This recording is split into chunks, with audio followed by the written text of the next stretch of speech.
Hello and welcome to the Kelcast, the Hearthstone Arena podcast, where we try to get better without cursing. I'm Keldar, a longtime Infinite Arena player and streamer on Twitch. Joining me as 4 co-hosts, as we have tons of people today. We got Kellen Abel, but we also have the Grinning Goat. We got ADWCTA Merps, and we also have Dreads. So what's going on this week, Kellen? This is the big one. This is the final stages of our grand tournament. We've got only how many cards? 32 cards left? No, 16 cards left. We're now near the end. So we're going to finish up the last couple brackets with the last 16 cards, pitting them head to head in a final ultimate challenge. We brought in the best arena players of all time. I'm just going to say that, just why not? And they're going to have a huge stake in how this goes down. So the way it's going to work, we're going to introduce a card, we'll discuss it for a little bit. Then we have 5 votes. We have my vote, Kel's vote, ADWCTA, Merps, and Judge's vote, which gives us an uneven number, fortunately. So instead of having to go to chat, where it's going to come down to whoever votes last. Oh yeah, maybe we'll switch it up a few times. All right, Merps, do you want to rant a little bit before we start, or should we just get right into it? Well, I'm really confused. Like, Kellen, you were saying we were inviting the best arena players. So number one, where's Shan Udachi, and why is he taking Dreads' spot? Why did you even pronounce that right?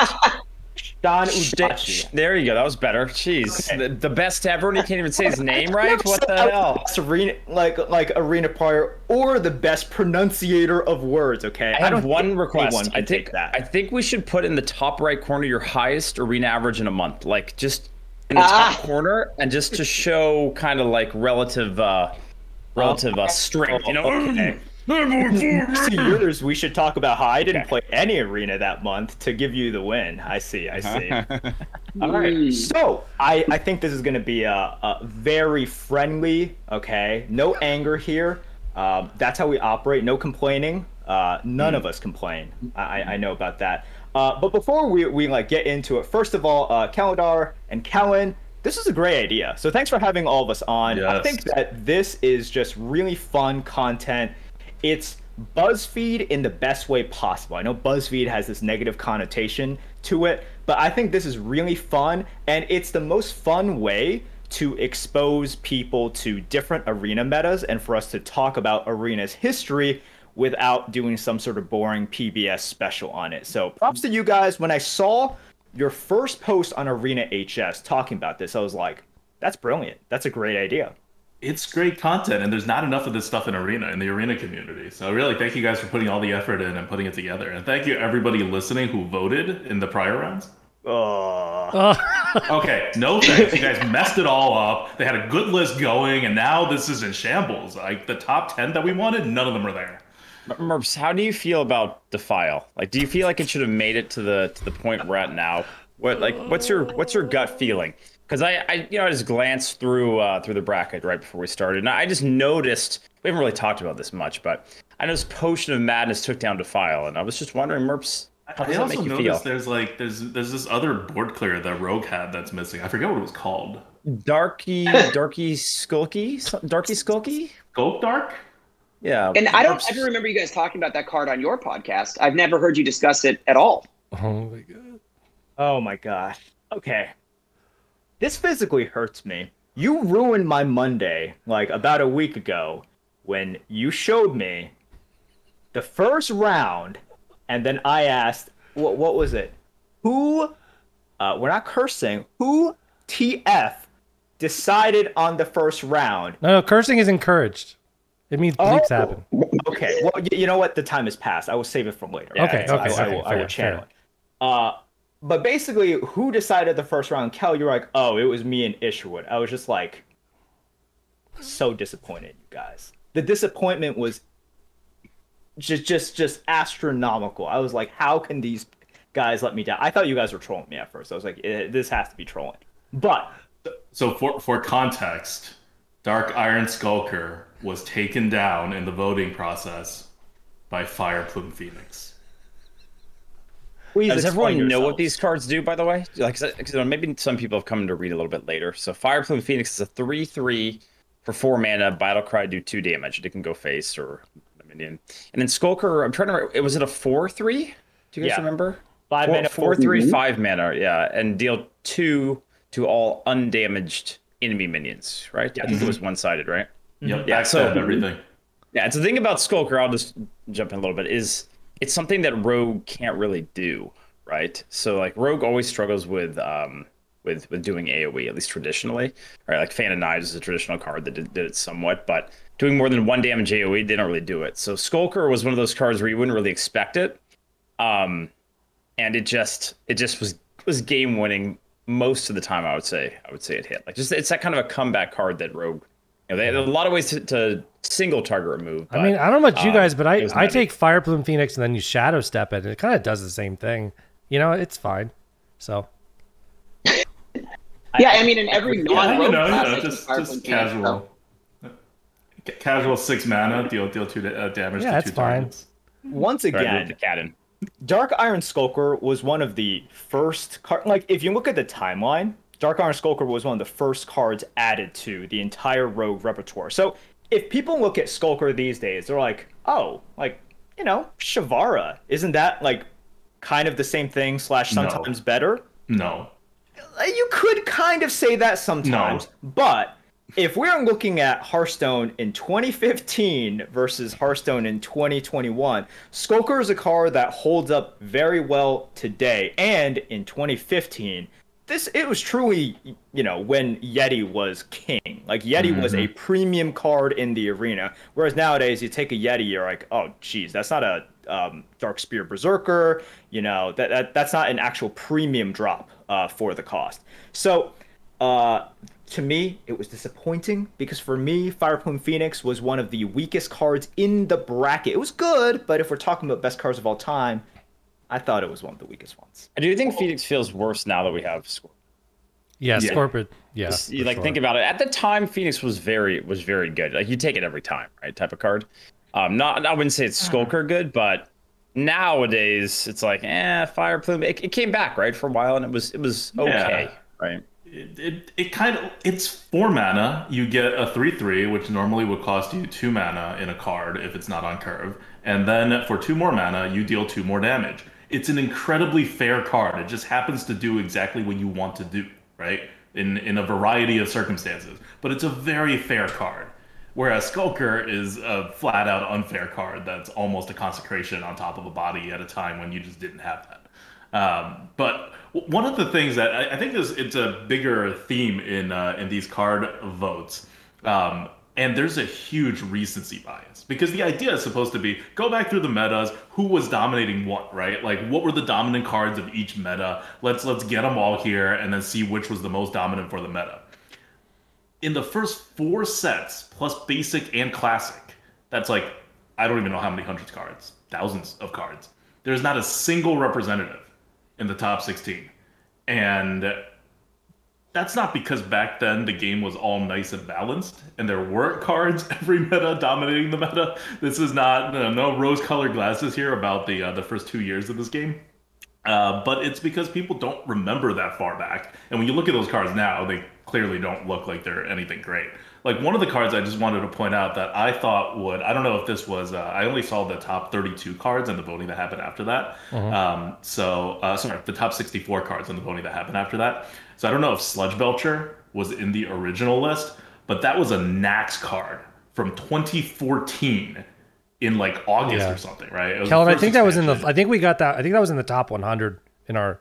That was one of the last cards we cut out of the top 100. We basically cut it. We cut it from 200 to 100 basically, and then 100 to 64. But we did kind of cut the 100 down to 64 on the podcast. But the first 100, we just kind of did it. So. Yeah, and I mean, it was really hard to make like any of these cuts. It just stuck out in my mind that Belcher was like the premium neutral that dominated every aspect of the game, and you always had to think about it for a good like year and a half since after it was released, just through many metas. It was always there. It was always the best defensive card. It stopped aggro dead. It literally ruined warriors for the longest time. Because one Sludge Belcher and all of your plans are gone. But it did that to any kind of strategy that needed to do that kind of thing. And it didn't make the top 64 because I think it's not the thought process, right? Like, you're not thinking about, oh, let's go back 7 years and what's really affecting the meta then, and comparing it to now, because I think Sludge Belcher's impact on the meta is so much more than anything besides like the top tier ones that we still have around, right? Like, but it was and it was missing in the top 64. And this whole entire recency bias, it's not just the early ones that are forgotten. In the last 3 sets, 6 out of the 16 cards are from the last 3 sets. So that's like 1/7 of Hearthstone's history, 6 out of 16, which it's probably right if you're looking at pure power level. But when you're looking at how it impacts the meta, it's overrepresented. Yeah, Coghammer was a card for me that stood a little bit. I don't know if that even made the list. And it was in the initial list again, but got cut before the 64. Yeah, I mean, Muster for Battle is one we remember because one, it was way more common, right? Coghammer was epic. Yeah. So you didn't see it quite as often. So I think that's part of the reason probably why it didn't. One thing we did that I did notice. One thing I did notice as we were going through this is a lot of the cards that we ended up keeping on the list were cards that also had a presence in constructed metas. So things like Muster made the list where Coghammer did not. And I think part of that, it's very hard to just go back. You're absolutely right, Adam. We have recency bias. There's no way around it without really getting in deep. I mean, we probably should have had 5 people for that first round, because without it, our memories are a little bit scattered for back then. Yeah, I mean, it's tough with the public voting, there's even more recency bias that got added to it. I noticed after looking at the votes. Well, I mean, I admitted to Kellen when we made this list that I didn't play Hearthstone or Arena during Classic Arena. I didn't play during GVG. I really didn't play during Nax, and I guess I started probably around BlackRock or something. So I was telling him, like, I don't really know meta-wise. Like, I can assume obviously Muster for Battle was insane, but I didn't play during its initial, so I had to kind of lean on Kellen a little bit for the beginning. So I definitely do think there was recency bias for sure. So we're blaming Kellen for everything, is that right? No, you can blame me. Sure. It's cool. I'll take it. Yeah. The whole thing was it's my podcast, so whatever. I'll take it. Keladar's ideas and all the bad parts came on me. Yeah, exactly. All right, let's get to the list. I think we've gotten this out of the way. Yeah, let's get to it. Let's get into it. Well, one last thing. Sorry, okay, last thing. Okay. This isn't even Defile, which I could talk about for hours, literally. But and it was something we talked about before we started as well. I think this is an interesting thought experiment. And the one card that stood out, which lost in the first round, and I understand why, was Mind Control Tech, which if you guys don't remember, because it's been out for a long time, 3 mana, 3/3, and Battle Cry. If your opponent has 4 minions or more, take one of them. Like, it swaps over to your side. You control it now. I talked with Isher because Isher came to my channel and he's like, okay, don't be mad at me.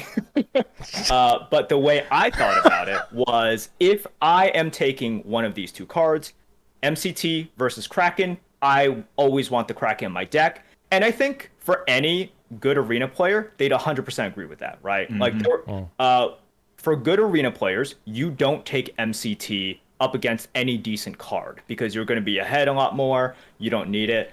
For me, like, that card was the most interesting in this sort of bracket because, like, how do we view a card like that? Because in terms of the shadow it casts over a meta, we have never had a card that influenced every single game and every single turn as much as MCT influenced Arena. It just dominated everyone's thoughts. Like, how sometimes in some metas you think, and even today, oh, what if they have Deathwing, right? We're getting into like turn 11, 12, 13. Oh, what if they maybe have a Deathwing in their hand or in the game? Starting from like turn 4, you thought about MCT. You never stopped thinking about MCT. Whether or not it hit the board, you always thought about MCT. And it prevented you from playing so many minions. I think it prevented, if we're counting the 5 of us, how many times did you anti-tempo when MCT was in? Oh my God. Never. Never. I don't play into it every time, Mm-hmm. You play into it harder, they can only take 1 minion anyway. Just be good. Just have them take the 1/1. There you go. So for me, that was a super interesting first round because I can totally see where Isher's coming from. At the same time, my criteria was different. I'm like, no card has cast as kind of long or as wide of a shadow as MCT over the arena. And for that reason, that would have moved on. Yeah.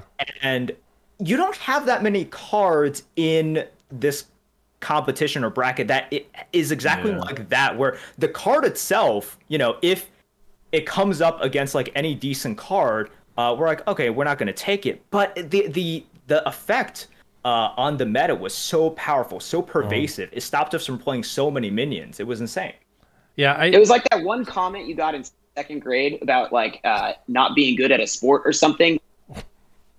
Yeah, that just still lives in your head when you're in an hour every day. It's like that. It's just you always have it in there. There's no way to get it out. You know, you probably shouldn't play around it. You know, you don't have to draft it, but it's just stuck in there. You just can't get it out. I remember like the worst ones. Go ahead. Oh, I was just gonna say it was partly my fault. And people that weren't here for the first round, Kellen had like kind of an emergency at home, and literally Ish was a replacement like 10 minutes before we started. So in terms of like being able to fully explain like the process of what we're looking for in the cards, it's partly my fault, but it was just kind of like, not to make excuses, but that was partly why. We shouldn't blame Ish. Don't blame Ish, blame me. Right, but it's not like this was a wrong result. This is just how we're judging this kind of thing, right?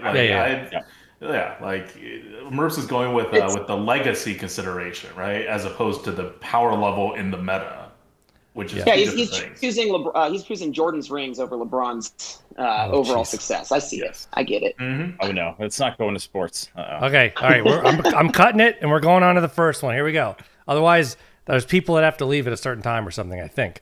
All right, so 2 hours from now. Let's hope we get this wrapped up before. Oh God!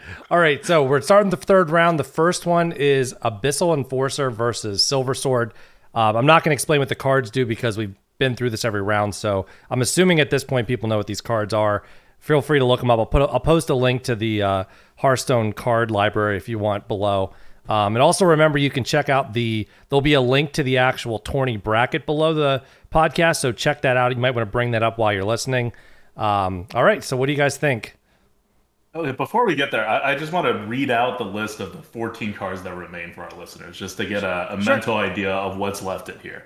It's Abyssal Enforcer, Silver Sword, Arbor Up, Firelands Portal, Primordial Drake, Sword Eater, Coilfang Warlord, Faceless Corruptor, Conjurer's Calling, Venomous Scorpid, Keeper of Aldemond, Troublemaker, Twin Tyrant, Cycle of Hatred, Hysteria, and Giggling Inventor. So that's what remains in the bracket. Okay, 14. That's a lot of good cards. You mean 16? Did I say 14? It's okay. It's his math. Yes, you did. Don't judge him for his math. Math doesn't matter in this game. Okay. All right. Great. Well, this one's easy in my opinion. I kind of agree. Like for me, it's an easy Abyssal. Like I think for the cards that are left, Silver Sword. I mean, Silver Sword was great. It really was, but I don't know. I guess I just don't see it the same way as like an Abyssal or Coilfang, those type of cards. Mm-hmm. And we can talk about cards that win if you're slightly ahead versus comeback cards, but like AoE on a stick that also goes face for the time that Abyssal, what expansion did Abyssal come out in? It's been years, right? Mean Streets. Yeah. And I remember recently when it came back to the arena, the card's still really good. Yeah. And that doesn't happen very often. Like normally when they come back, you're like, wait, I mean, this card's good, but yeah. I mean, I still was taking it every time. And when you discover it, you still take it, right? So yeah, like this for me is just kind of like a slam dunk one, and probably one of the easiest ones of all of the picks. Yeah, I'm with you on the Abyssal Enforcer over Silver Sword. I remember when Abyssal Enforcer came out, Warlock shot up super hard in the win rates, and I think it was Victor. I may be getting the person, but I'm pretty sure it was Victor in that January that posted the most ridiculous leaderboard. And we asked him about it. We're like, what do you do? He's like, oh, just in the 3 weeks that Abyssal Enforcer dominated, I just played as much Warlock as I could, and I averaged 10.5 wins per run. I think he also played quite a bit of Hunter, if I remember correctly, and that was good against Warlockers. Yep. Yeah. They didn't have all the taunts yet. Yeah, we had him on the podcast, and we asked him, what did you do? And in typical Victor fashion, it was so methodical and logical. He's like, okay, so there's this broken card. I play the broken card when I get it. And then I noticed the only thing I was losing to was not being able to play the broken card because they were faster than me. So when I didn't get the broken class and the broken cards, I needed to go fast and emulate the way that I lost. So it's like, okay, fine. It's like, that's all you did, right? It's like, yeah, that's all I did. And then, of course, he got number one. On they also had Blast Crystal at that time, right? I think they came out at the same time. So that combo, Exactly. Warlock was just like... I also really felt so like gross. Fellfire was great with it because I would always draft cards that were over 5 health just to make sure that they could like basically destroy their taunts and go face. And like I was amazed how many times Abyssal was actually more. It was a finisher just as much as it was a board clear. So very strong. I had a ton of games. I had a ton of games where I'd go Enforcer on 7, follow it up with Fellfire, kill all their rest of their stuff, and then it goes 6 face and just win the game there. That's what is that? 17 damage over? No, that's not right. That's not how you do math. 14 damage? No, 14 damage over 2 turns with 2 cards. That's it. Yeah. All right. Yeah, I would also agree that I think it's got to be Enforcer over Silver Sword. When I saw the list, I was pretty certain that I think Silver Sword was probably maybe one of the weakest that got through, if not the weakest. I'm not sure. Maybe I'm wrong. I'm not thinking all of them, but it was definitely one where I'm like, yeah, I'm not exactly sure how this card made it. Maybe just seeding or bad voting on my part. I don't know. I'm just going back and to be looking fair, at the Silver Sword, it did dominate the meta for like a little over a month when Paladin was dominating the meta. I remember when the card came out before in the previews, everybody thought it was like barely playable, and we came out and we were like, this card's like at least rated a 200 on the Lightforge tier list. It's going to be playable in all these situations, and it did dominate, but it's not the same like overall meta like we're in the top 16 cards of all time here, right? Like that's kind of not where Silver Sword belongs, even though it was is this a great unanimous card. Yeah, I think it's unanimous. So is this a unanimous decision? All right. Wow. I'd say if I go back, like Silver Sword beat out Piloted Shredder. That's the 4-cost one, right? I always But then forget it to beat do out that. North Sea Crack. Yeah, but I think, like, for me at the time that Shredder came out, Shredder that was card just insane. like insane. Like I wouldn't have had Silver Sword go out of that round. Just because I like Shredder. Now we look at Shredder and it's like, yeah, it's still pretty good, right? But there's now 4 mana 5/7s and stuff. At the time, Shredder on 4 was just so insane. So I actually struggled with but- that vote a little bit. Like I thought about like I did want meta impact to matter. So like yeah, and Shredder was probably a bigger meta impact for a longer period in a sense. So, but that's also sort of biased too if you think of it that way. So I also rated Silver Sword a little bit lower than I should have when it first came out, like with my my set reviews. was it a broomstick type of low rating or was I don't know. I don't remember, but it wasn't as high as it should have been. I can definitely say that it was not a. Oh man, I might have given it like a. Okay, someone in chat will know or remember, but it was only if I said it was above average, it was only like very slightly. Right. So. Okay. Honestly, You wouldn't have been you said alone. it- I think most people thought that it was going to be below average. No. If you said it was above average, you were already in the minority. And then when we came out and said this is one of the best Paladin cards of all time at that Like point, on which- the level of muster for battles and cog hammers. right? People thought we were crazy, and then they played with it. Well, that was when people didn't exactly understand. Quote, win more cards weren't bad. Like that was like always a backhanded way to kind of like eliminate a card. It's like, oh, it's just a win more card. I'm like, you know how many cards actually help you come back Abyssal in this Enforcer. game? Yeah, well, yeah, that. But like that doesn't exactly help. It's like, so what's Blessing of Kings? Like at that point, you guys all think Blessing of Kings is amazing. That's a win more card, right? Whereas you can put it on something, but 4 mana for just a 4/4, like, I don't know, it's not that great. It's the initiative, so that's a win more card. But I think that the way people view these cards has evolved. It's like, oh, win more isn't necessarily bad. You could be winning, but you might need to win more, and you could be kind of even, and that could actually help you win. So those Like situations. win more are pretty cards are actually more useful to good players because what you're trying to do is close out that like 5% chance your opponent does something stupid and crazy and you can't come back from it because that's, it's Hearthstone. Whereas I feel like if you're an average player, win more loses a bit of that luster. Yeah. But yes, I think this one, unanimous Abyssal Enforcer. This is one I think we all remember. Like when Abyssal Enforcer came out, that hit. Like the impact that that one card had on the meta was insane. And yes, Warlocks already had a ton of removal. It didn't matter.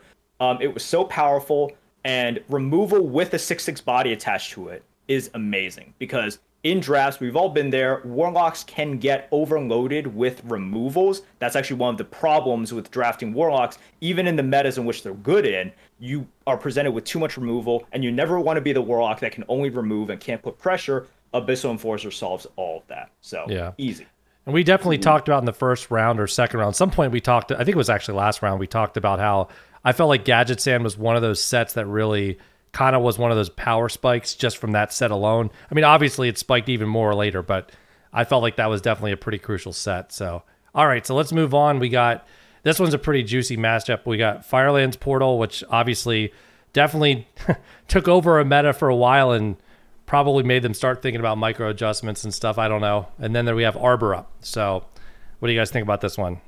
All right, I want to start this one up. I think this is a super interesting one because we have one of the not one of the earliest examples, like period in the history, but we have one of the earliest examples of a card that plagued the arena, that got Crip all hot and bothered. I remember this. Crip was the YouTube videos about this. Yes.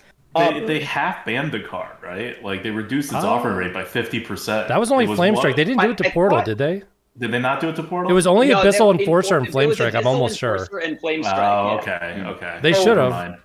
This is an interesting matchup because we have Firelands Portal versus Arbor Up, and Arbor Up is a card that suffers from micro adjust, benefits from micro adjust. So we have a card from the pre-micro adjust era versus a card from the post-micro adjust era, and we have to really be aware of this. And Arbor Up is in the, if we call it like postmodern and post-postmodern for art, Arbor Up is in the post micro adjust, because if you look at micro adjust, they were a little bit more subtle with it when they first began, right? And now you know that these are not micro adjusts. These are huge sweeping macro adjusts. So when you look at a card like Arbor Up, you're not just looking at a card like Arbor Up and saying, oh, that's what made Druid good. Like, for example, you could go back and look at Firelands Portal and be like, okay, Mage was pretty good, and Firelands Portal made Mage bonkers. When you look at Arbor Up, you have to necessarily think, oh, it's because they raised the offering rates of not just Arbor Up, but Mark of the Lotus, because of weird core set and then other expansions that are coming in. And they just raised all of that. And then, of course, Druid finished you off or built up this huge board and then finished you off with Arbor Up. So to me, this matchup is super duper interesting because it shows this huge disconnect, right? It's like if we're talking about NBA players right now versus the Bill Russells, like exactly how do you compare? Because the game was literally different. But to get down to it, I remember when Firelands Portal came out, exactly the hubbub it caused and how much how unfair it was for you to get underneath it, for you to play around it. It just wasn't possible because it covered Yetis, and you can have Boulder Fist Ogres, but you only needed a little bit more damage to finish that thing off as well. So with how powerful Arbor Up is now, if I'm taking into account the impact that it had, while for me necessarily subtracting some from Arbor Up because of the adjust that Blizzard made. Like, I have to do that because it's just like, well, yeah, Druids dominated with Arbor Up, but a lot of it had to do with the adjustments and Mark of the Lotus and all of that stuff. So for me, it's Firelands Portal. Yeah, I don't think it's close. I think it's Firelands Portal by a mile. Like, I don't even think this is interesting because when Firelands Portal came out, it broke the meta. They literally had to change how the game was regulated because of, when Firelands Portal came out, they had to change how the game was regulated because of Firelands Portal. There was nothing that, like we're talking about Abyssal Enforcer.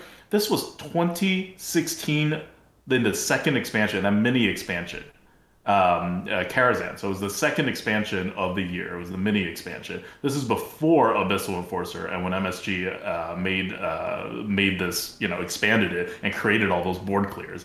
Up to that point, Firelands Portal was something, I want to say like 6 more stats than you should have had for a 7-drop, and back then 7-drops weren't anywhere near as good as they are now. And it does the same thing that like Fireplume Phoenix does.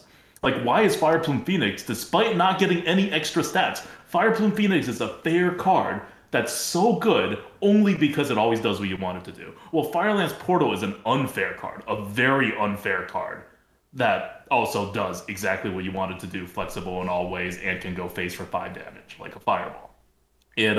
One other factor with Firelands Portal, I feel like there's a lot more misses on random generation now because they printed so many cards and things that.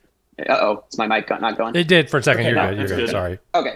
But anyways, there's misses now, and there just weren't misses on 5 back then. It was really hard to miss, so it really did feel like a real 5-drop and 5 damage. Yeah, back then when you get a miss, it was like getting a 4/5. That was like a miss. Nowadays you can get some pretty like fungal mancers. But yeah, and Arbor Up, not just what Merp said of it's a kind of a team effort of how it made Druid dominate for a bit. But even when Druid was dominating, I didn't get like even 1/8 of the feeling of dread for Arbor Up that I did facing mages, knowing that Firelands Portal was potentially coming. Like it's just not as scary. I mean, 7-mana card versus 5-mana card, but yeah, what I will say is like it wasn't just Arbor Up, but the token druid strategy did define a meta, I would say. Like at least I don't know how long that meta was. And it definitely changed completely how you have to play, but it wasn't just Arbor Up, as you guys have mentioned. Like I won a lot of my druid games due to Mark of the Lotus before Arbor Up even was played. Like I was laughing, being like, oh well, don't even need the Arbor Up because you just get so far ahead anyways. And Acorn Bearer, right? Acorn Bearer was a card that came back when we had Arbor Up, and that card was just disgusting, with it because it just it made it so difficult to fully clear the board because any spare mana you just threw a 1/1 on the board. But Arbor Up is what made those 1/1s so scary going into turn 5. Like Mark of the Lotus, it's good in the early turns, but on turn 5, like I'd watched it, he wasn't dreading it. I was terrified of the card. So I don't know. I mean, I think this is closer than it sounds like for other people. I do think the Firelands Portal was more meta defining just because you look at the power level of cards overall, and Arbor Up is crazy, but there's other crazy cards right now. I'm in agreement on this one, but I do think it's close. And obviously, if you just looked at total power level right now, Arbor Up's way higher, right? But that's not what we're doing. Yeah, I mean, it's funny because I talked about so I was just becoming an Infinite player probably around the time this came out. And it was the first time where I was playing Arena a lot.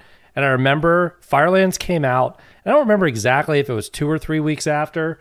But I just remember it went from, oh, this card's like amazing. And then literally 2 or 3 weeks later, 75% of my matchups were mages. And I never had seen that in Arena, as myself at least.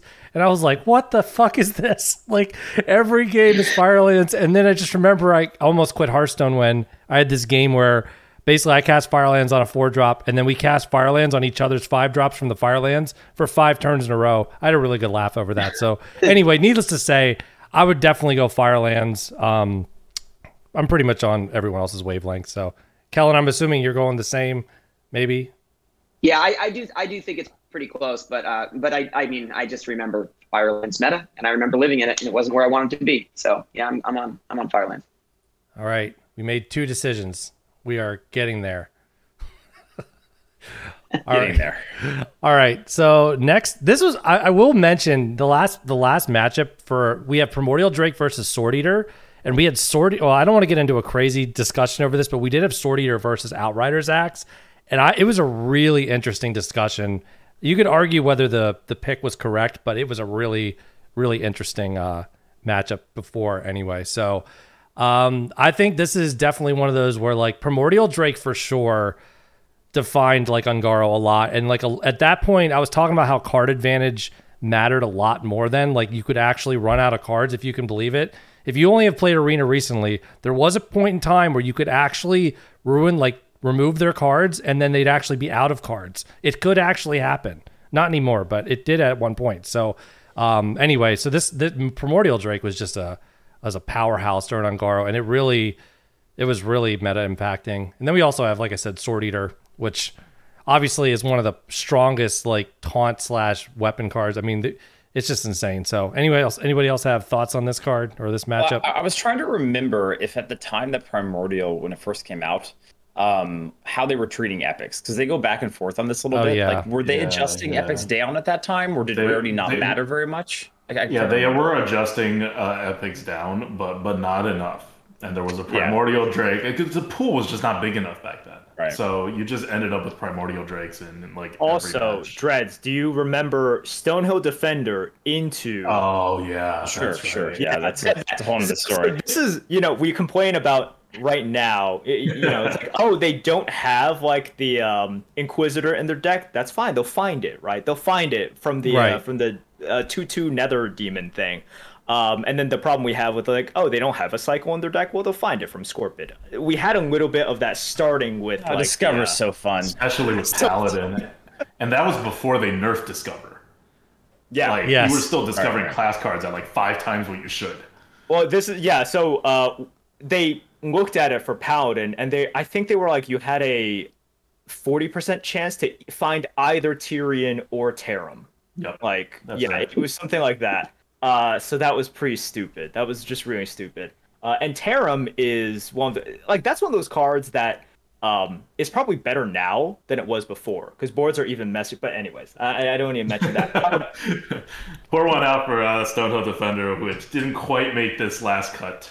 I know. Well, it was just better for some classes rather than for others, and the body was I find this matchup really interesting because it's the first time we're seeing a neutral card. And I think whenever we think of class cards versus neutral cards, or how we evaluate whatever, in the history of Blizzard up until very, very recently, class cards were always significantly better than neutral cards. Like, the best class cards were always significantly better than neutral cards, and for good reason. They want those to be more specific. They wanted class identity, which the classes are definitely capable of a lot more things than they were capable of previously. So for me, I don't think we can compare the overall power level even at that time.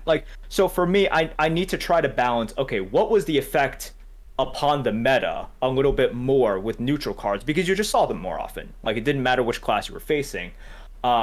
And taking into account, okay, the overall power level of this thing doesn't exactly have to rise up to something, a class card that was one of the best class cards of all time. So if we're looking at this, once again, my vote is going to be for the older card. It's going to be for Primordial Drake. Is Sword Eater, on paper, one of the best cards to ever come out for a class? Yeah, it is. It's that good. You shouldn't get that much stats. And I don't know why the minion has taunt on it. That's really annoying. Why give that thing taunt to make sure that it gets some value? It's really dumb. But Calendar, I think you nailed it on the head. Primordial Drake came out at a time in which a card that could 3-for-1 consistently, that meant something, because they couldn't even top deck a Scorpid to find a spell that gave them a draw into another thing, and then suddenly they go from 0 cards to 5 cards, and then also a Ysera in hand or something like that. They ran out of cards. So you being able to consistently 3-for-1 your opponent mattered a ton, and that card just decided so many games right then and there. So I'm going to vote for the Drake, because yes, Sword Eater is one of the best class cards to ever come out, but recently you just have a lot of crazy stuff going on. So if you're looking at, okay, when they play a Sword Eater, how impactful is it? Yeah, it's very impactful, but man, the Primordial Drake days, there's 2 ways to evaluate really powerful cards. You either think about it all the time, or you think about it none of the time, because it screwed you over so much and it was so powerful. The Primordial Drake, I would say, a lot of times I was like, if they have it, I guess I just lose, because they take at least 1 minion, and I have to trade the rest of my stuff into it, and that's just too much for me. So a lot of times when it came to Primordial Drake, I was like, all right, if they have it, they have it. and we just move on to the next game. Yeah, so I'm going to go the other side of the... Go ahead, Dwakta, first. No, go ahead. We'll go to the other side first. I'm going to end up on Primordial Drake. We're going up and to the left, so Dread's next. There we go. Okay, yeah, so I'll take the other side of the argument on this one, and for a couple of reasons. So, I mean, Primordial Drake was obviously insane for the time. But what I will say is I do put a lot of emphasis on cards that help you win early, because I think, like, if you can close out an arena game, and I don't want to go into too much of a rant about how Ganarg isn't involved in this final bit here, but, like, for me, Ganarg didn't make it here, but Ganarg might be the best arena card for me personally in history.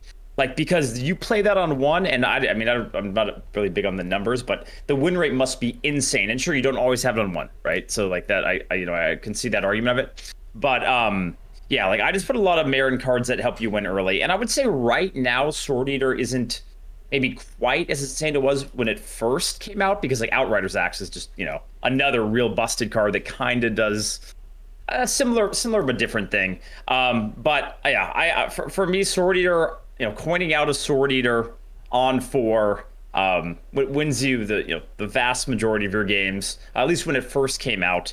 And Primordial, because it is an epic, I feel like I didn't see it quite as often as, we all have different memories about how often we saw these cards. Right. But and I wish I had your memories. Well, yeah, I mean, again, it's very different. No, I mean, again, there were ways to generate it. Yeah. Yeah, and I mean, again, it's a neutral, which, that's another discussion we could have, right? And it all comes into the impact on the meta because it's a neutral. So, I can see the other side of the argument, but for me, when I look at Sword Eater, I remember when it first came out, it was one of those cards where you're like, wait, that's really a thing? Like, that's printed? That's not a misprint? Because, the stats are just so absurd. A 2/5 taunt and a Fiery War Axe. Like, even to this day and age, that's just insane. So I lean slightly Sword Eater on this one, but obviously this is I would say this is one of the really close ones in the bracket. Primordial Drake is a 8 mana 4/8 that deals 2 damage to everything on the board besides itself. Up until this point, your standard big taunt was a 7 mana 6/8 taunt. That's it. Just 7 mana, 6/8 taunt. It was great. It was Bog Creeper. Everyone took it. And then Primordial Drake came out. And for 1 more mana, you basically dealt with the entire board instead of just like one or two targets. And the worst part, besides it being able to be generated, and it is also a dragon, is that it killed its neutral counters. Because this is before Basilisk. This is when it was Wasp and Gastropod, which were the neutral natural counters to a giant thing that taunts. So once Primordial Drake came out, this is like the Belcher, it's the Sludge Belcher argument I was talking about. You couldn't play aggro anymore. Whenever you played aggro, you always had this like 50% chance, or like 40% chance maybe, at worst 33% chance, that if you don't get the job done by turn 8 and you are not a hunter, you lose the game. And that was never the case before it. Like, this just took what Sludge Belcher did and doubled it. And Sludge Belcher was still a pain at this point. This is Ungoro. This is 2017, very beginning of 2017. All the big, bad, nasty cards. Like, Ungoro was the first giant power creep, right? So all the other stuff, it's not in the game yet. And your standards are different. Like, we're just compare it to Bog Creeper. Because Bog Creeper was the standard at the time for a giant taunt until Primordial Drake came out, and so the difference in the meta impact was huge.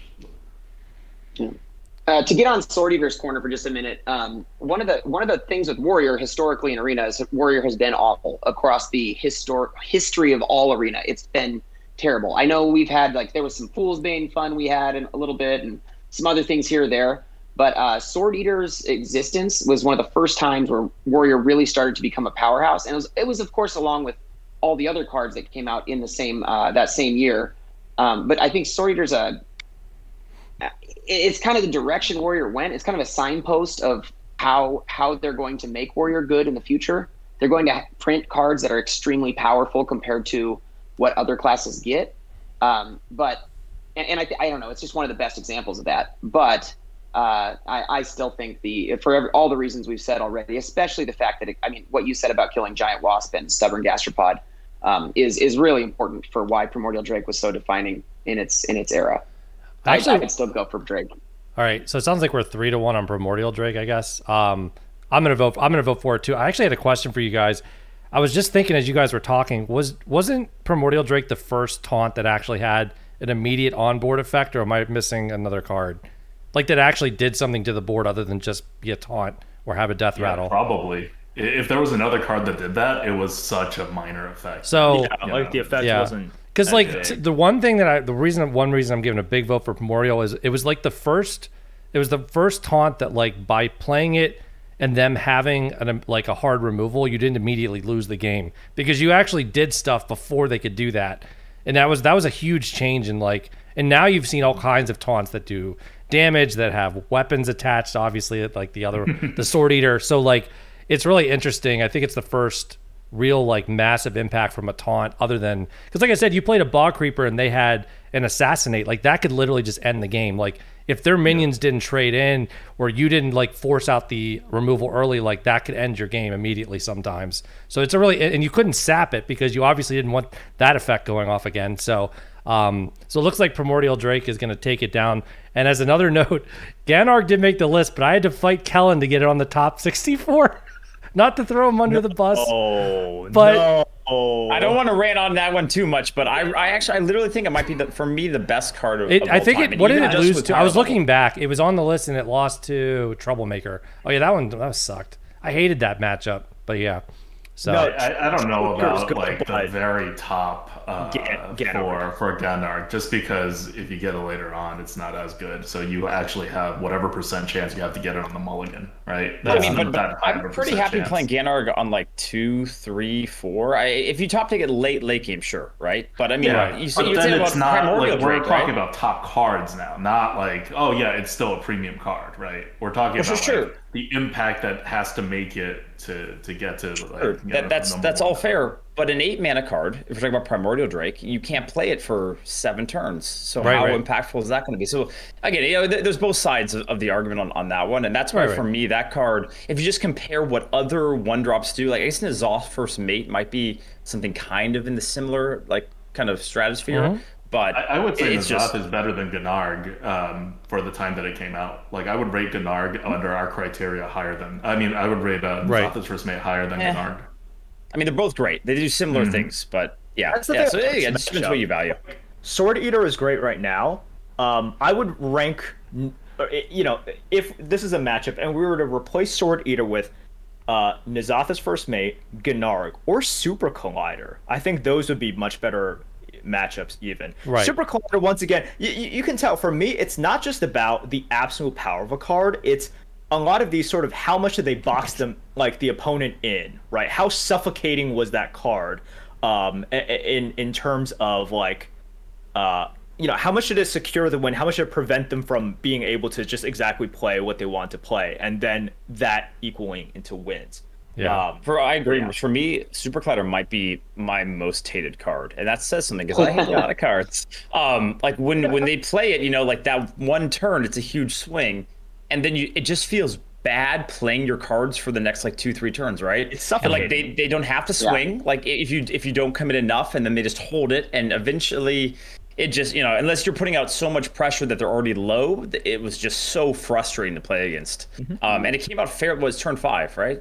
It was turn 5. Yeah. So, well, I hated that card. It was actually impossible for Super Collider to get anything less than like super value. You got to take the face damage. It's a giant, powerful warrior weapon. I don't know. There's Outrider's Axe and there's other stuff.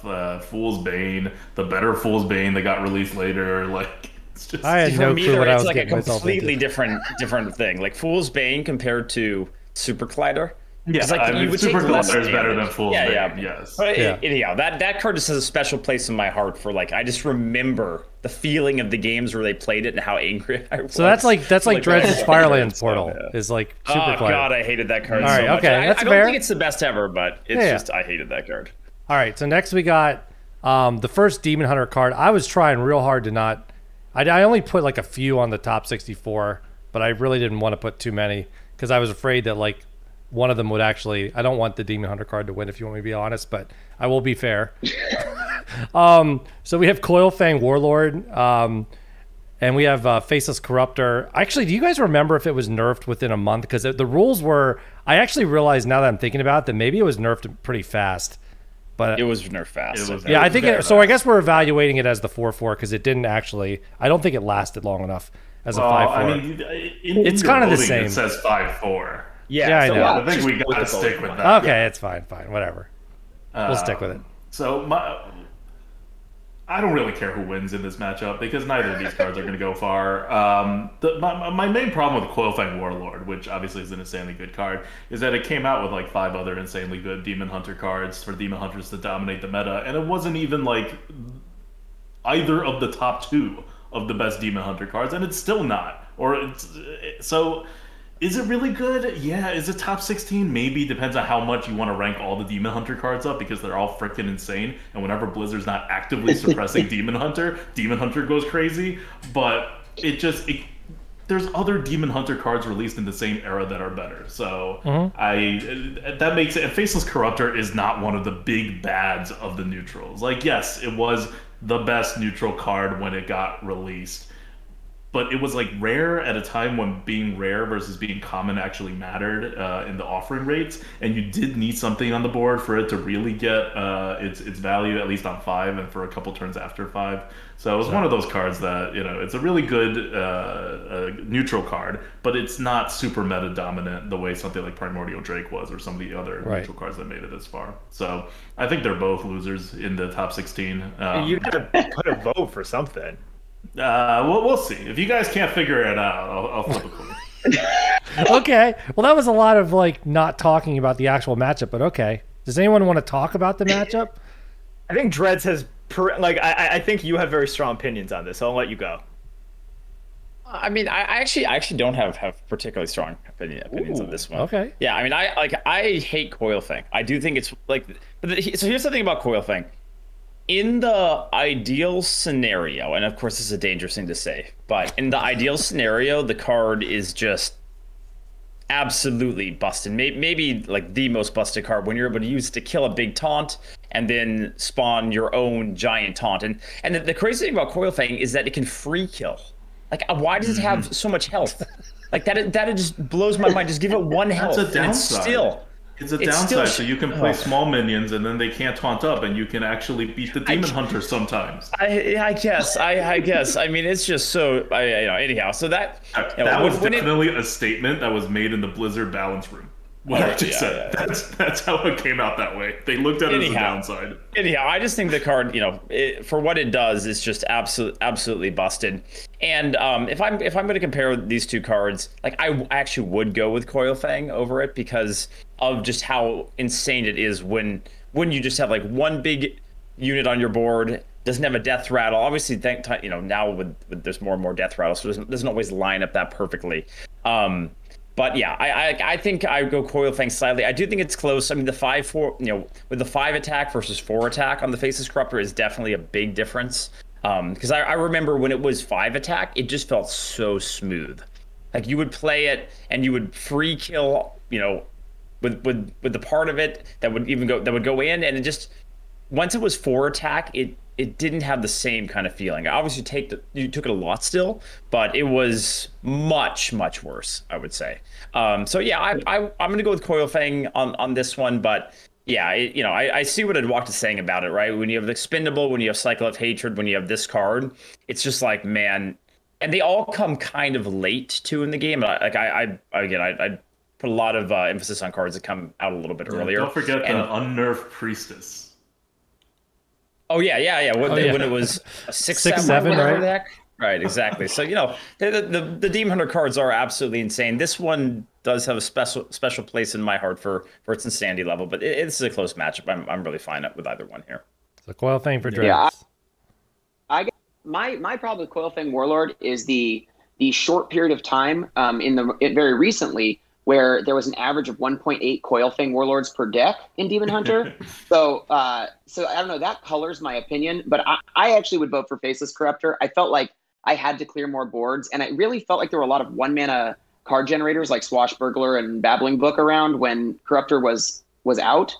I may be I could be remembering that wrong, but that is where I really felt like I had a lot of turn 6s that were 1-drop, draw a card, play Corruptor, get a value trade in a trade, and then go face and kill you 2 turns later. Or I would have to do that or I'd have to clear my opponent's board, so that didn't happen to me. So I'd vote for Corruptor because I felt like it made me play differently, where with Coilfang Warlord, it's kind of like what we were talking about with some of the other cards.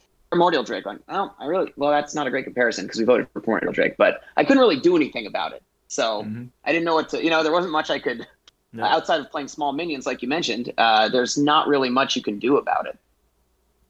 That's always one of the interesting things, and I want to bring this up because it's like, how exactly do you think of overpowered cards, right? And there's two ways. If you always think of them, and if you never think of them. Like, that's the definition of overpowered. If you're always thinking of it, that's overpowered. And to the extreme degree, that's MCT. If you never think about it because it doesn't matter, because you're always going to lose to it, or it's too hard to play around, that's also OP. Calvin, I'm going to go with Faceless Corruptor as well, just for a few of the reasons that you guys laid out. When it was 5 attack, it was a lot cleaner. And part of the reason is because this was before you had all of the overstated 4s and overstated 5s. Like, you had some. We were at the beginnings of it during Descent of Dragons. But if you look at the 4-drops and 5-drops that were out, especially the most premium / common, as in people always took it, 5-drop that came out, which was Big Ol' Whelp, right? Big Ol' Whelp came out. You literally took it every single time, right? It helped you clean up Big Ol' Whelp, put a body on there as well.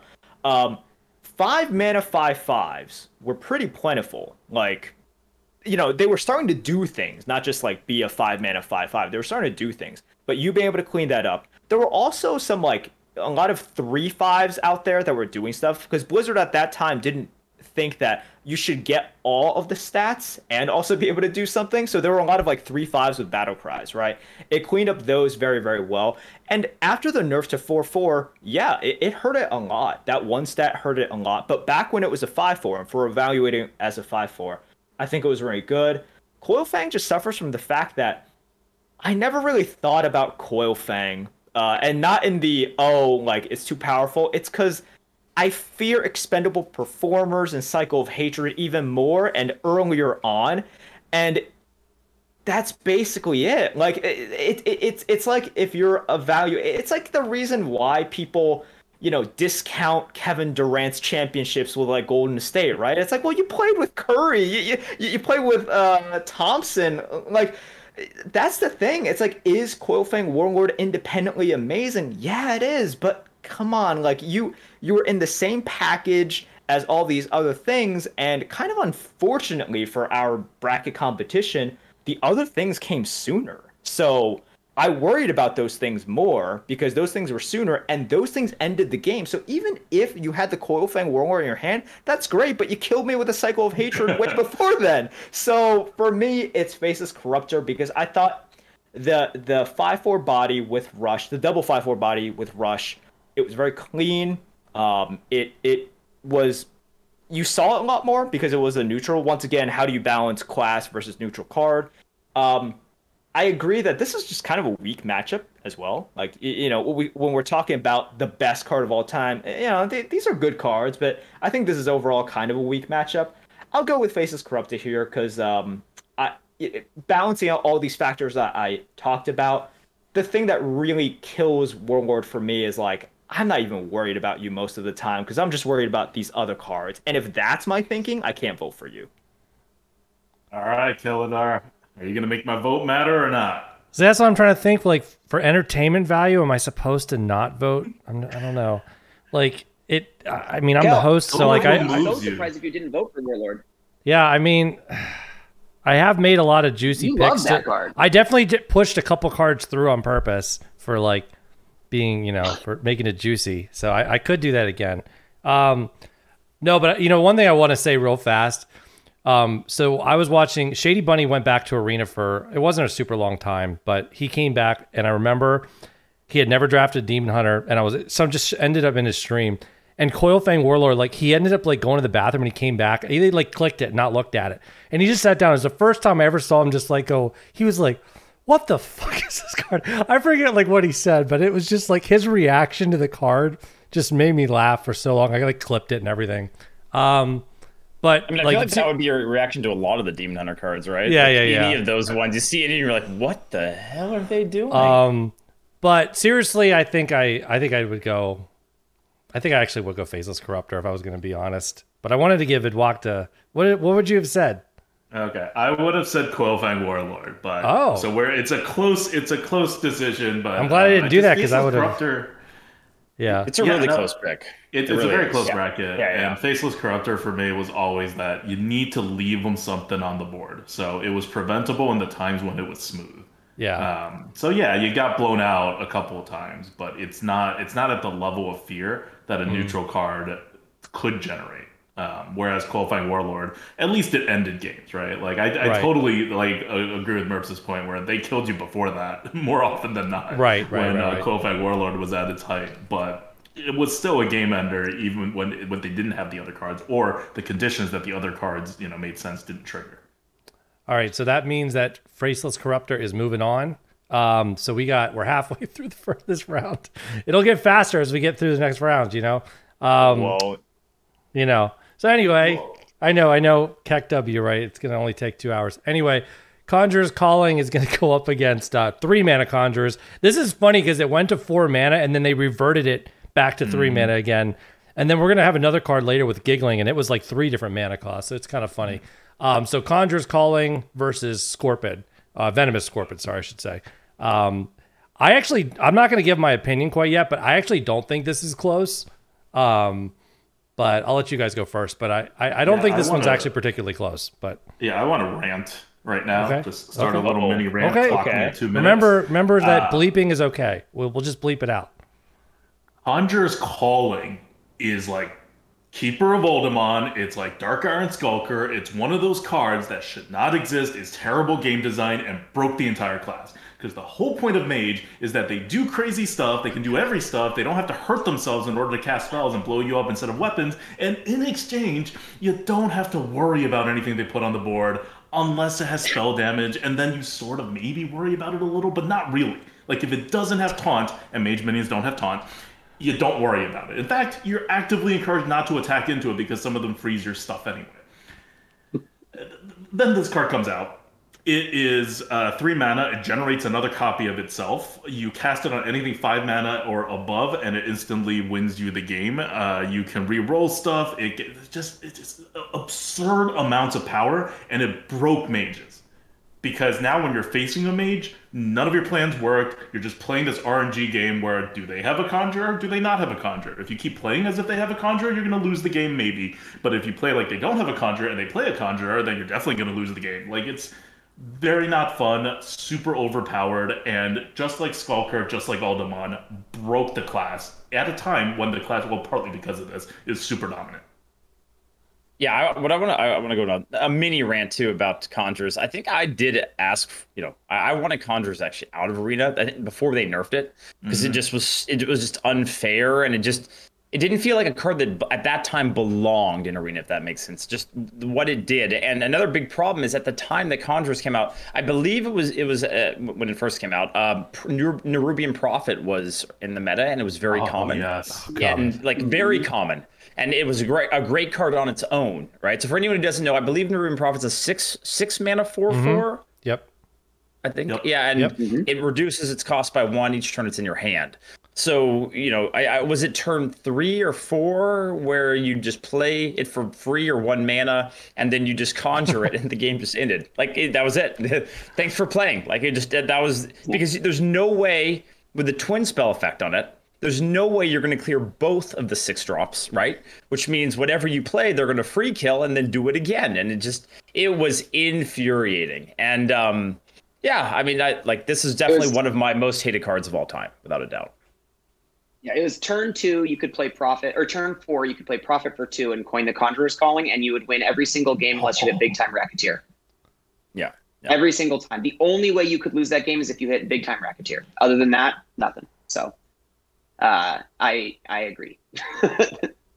All right, so all of you guys are voting for Conjurers? Mm-hmm. Yeah. I don't think this is very close. As much as I hate Scorpion as like a that it exists, but yeah. I'm voting for Scorpid. I know it doesn't matter anymore, but I'm voting for Scorpid. And here's part of the reason why. Like, once again, my internal kind of considerations for neutral versus class, like, what is the meta that we're in? Like, with all of this extreme power level, right? Like, what is the meta that we're in? Like, we're in the Discover meta, right? What is at the forefront of that? It is Venomous Scorpid. Now, a lot of people come to our chat and, I complain about Scorpid. And one of the things that people are curious about is like, wait, but you and ADWCTA complained about Watch Post. You didn't say anything about Scorpid. So what is up with this? Like, rated it S tier. Yeah, well, we did. But once again, there's a difference between toxicity, right? Like, our argument is Watch Post is a lot more toxic than Scorpid. I'm not saying Scorpid isn't toxic. I think some people are very frustrated at that card, but Conjurer's Calling made Mage unfair in a way. You lost a lot to mages. Scorpid, has basically defined the way we play the game right now. Like, yeah, there are a lot of Discover mechanics. Scorpid is the best way and the most consistent way. And the body is also just unfair. I don't know why it's a 1/3. Like, that thing is really stupid. So I think if we're looking at the most powerful meta that we have ever had, which is like now, right, with the core set. And so, yes, there's some recency bias, but I think there is something to be said about the most defining neutral card in the most powerful meta that we have ever seen. And that's Scorpid. It completely represents what the meta is right now. See, that's what I don't think that should matter. I don't think the fact that this is the most powerful meta ever should weigh in on this ranking at all. It's how powerful it is relative to the meta that it is released in. So the fact that this is the most powerful meta actually works against Scorpid. No. But it is, to me, the most the most impactful plus power, like, neutral that we have in the game right now. Like, it is just... I don't disagree with that. Yeah. But you're saying this is the most powerful meta, and I think that should have zero consideration in how we rate cards here. No. So my point is, my point is that it is not only the most powerful, it is the meta, right? It defines the meta right now because it is the Discover meta, right? And this is the card that, like, some cards, for example, might age better or age poorly. This is a card in which spells are always good, right? Spells are always good. In fact, spells are always going to be really, really good unless the game just isn't fun anymore. Like, Blizzard knows that, like, people like to cast spells, right? They're really fun. They're always going to be good. It's good now. It's going to be good later. And for Conjurer's Calling, yeah, like, we can talk about those busted turns. We can talk about how unfair it made Mage in those situations.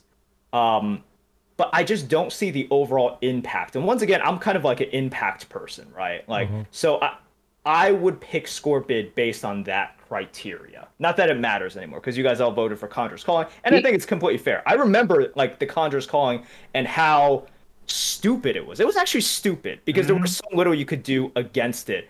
But Scorpid, in which it is in every game right now, it is a always pick, and it basically created the meta that we're in. I give that a lot of credit. Yeah, I think it's kind of it's the most powerful meta, and you're saying that this in spite of this being the most powerful meta, Venomous Scorpid is still as good as it is. Right. So within that framework. Okay, you know what? You've gotten me a lot closer. I'm still going to vote Calling, but that actually that actually brings me a lot closer. Yeah. I know what you mean by sorry. It's just, it was so stupid. Like, the stupidity of that card was astronomical. Yeah, I actually sometimes I wonder if I wish that Scorpid was, instead of the up 1/3 poison, it's just like a 3/4. Because, like, in the mid game when people drop that card, it's just like, it's so frustrating because there's not a ton of like small removal right now, right? Like, there's these big rush minions, right? That they don't deal with that thing all that well, right? And even Hog Rider, you need like a ping with it depending on your class and stuff. So it's just, man, there's so many times where they drop in the mid game, and I have like a normal curve drop I want to play, right? They play it on turn 4, turn 5, but you can't just drop your 5 mana 6/7 ogre because it's like, oh well, it feels terrible.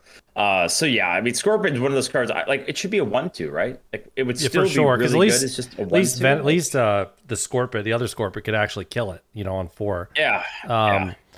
It's interesting because I always keep talking about, like, this is like one of the first cards where it's like you play, in a sense, you're playing a removal on the board, and then if you get another removal, that's great, but you don't even have to take a removal because you have one on the board. So it's like it's so multifaceted. It does so many things.